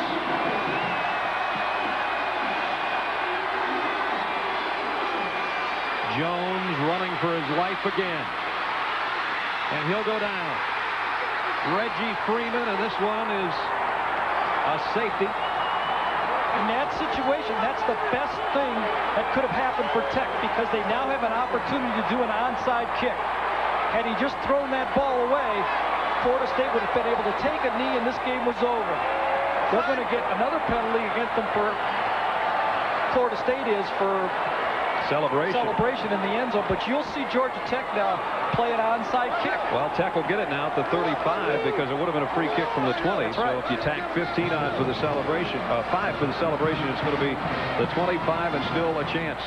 And now they just realize that at this moment, I think. Yeah, you're going to see Reggie Freeman at number 97 is the guy who runs him down.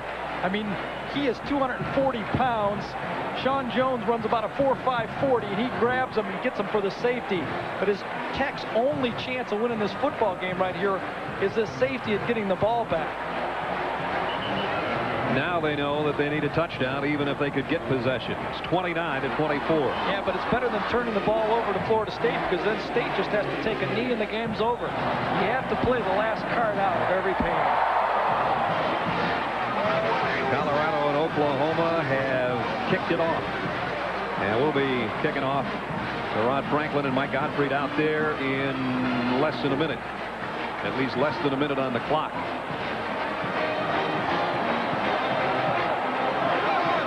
Well, I'll tell you, there's a happy man right there, and they put Marvin Jones up on his shoulders.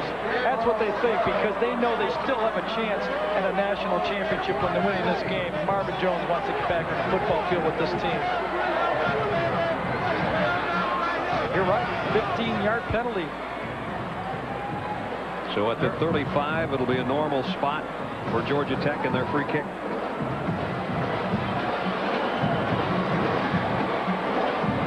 Really, if they get the ball back, the difference is they're going to get it at about the 45 to 50-yard line instead of at the 30-yard line. So this is really the best chance Tech had. They weren't going to move it from their own 10 anyway.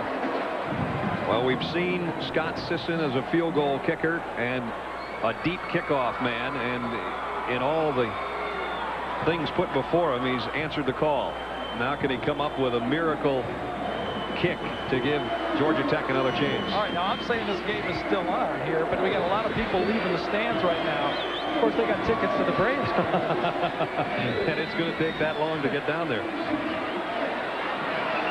Quite a sports day in this city. And you can see Scott Sisson is teeing it just so. 9 men for Georgia Tech to the left side. You can see the difference. Florida State's alignment, they're closer to the sideline, a little deeper, and the front line's going to try to block people. And Florida State, the ball still loose. Florida State touched it. Georgia Tech says they have it.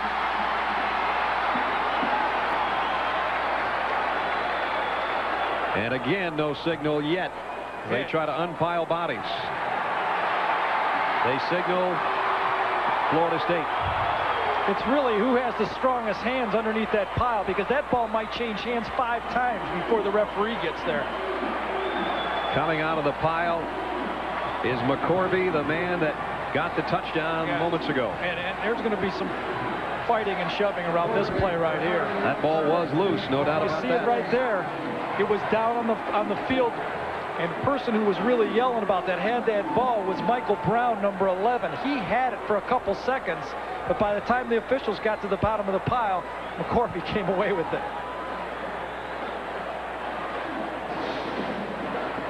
So the Seminoles will just have to snap it, and they'll go back to Tallahassee with a still perfect ACC mark. Well, what a great game. And we have to admit, sometimes when we're wrong, we said the most valuable player in this game in the fourth quarter was going to be Scott Sisson.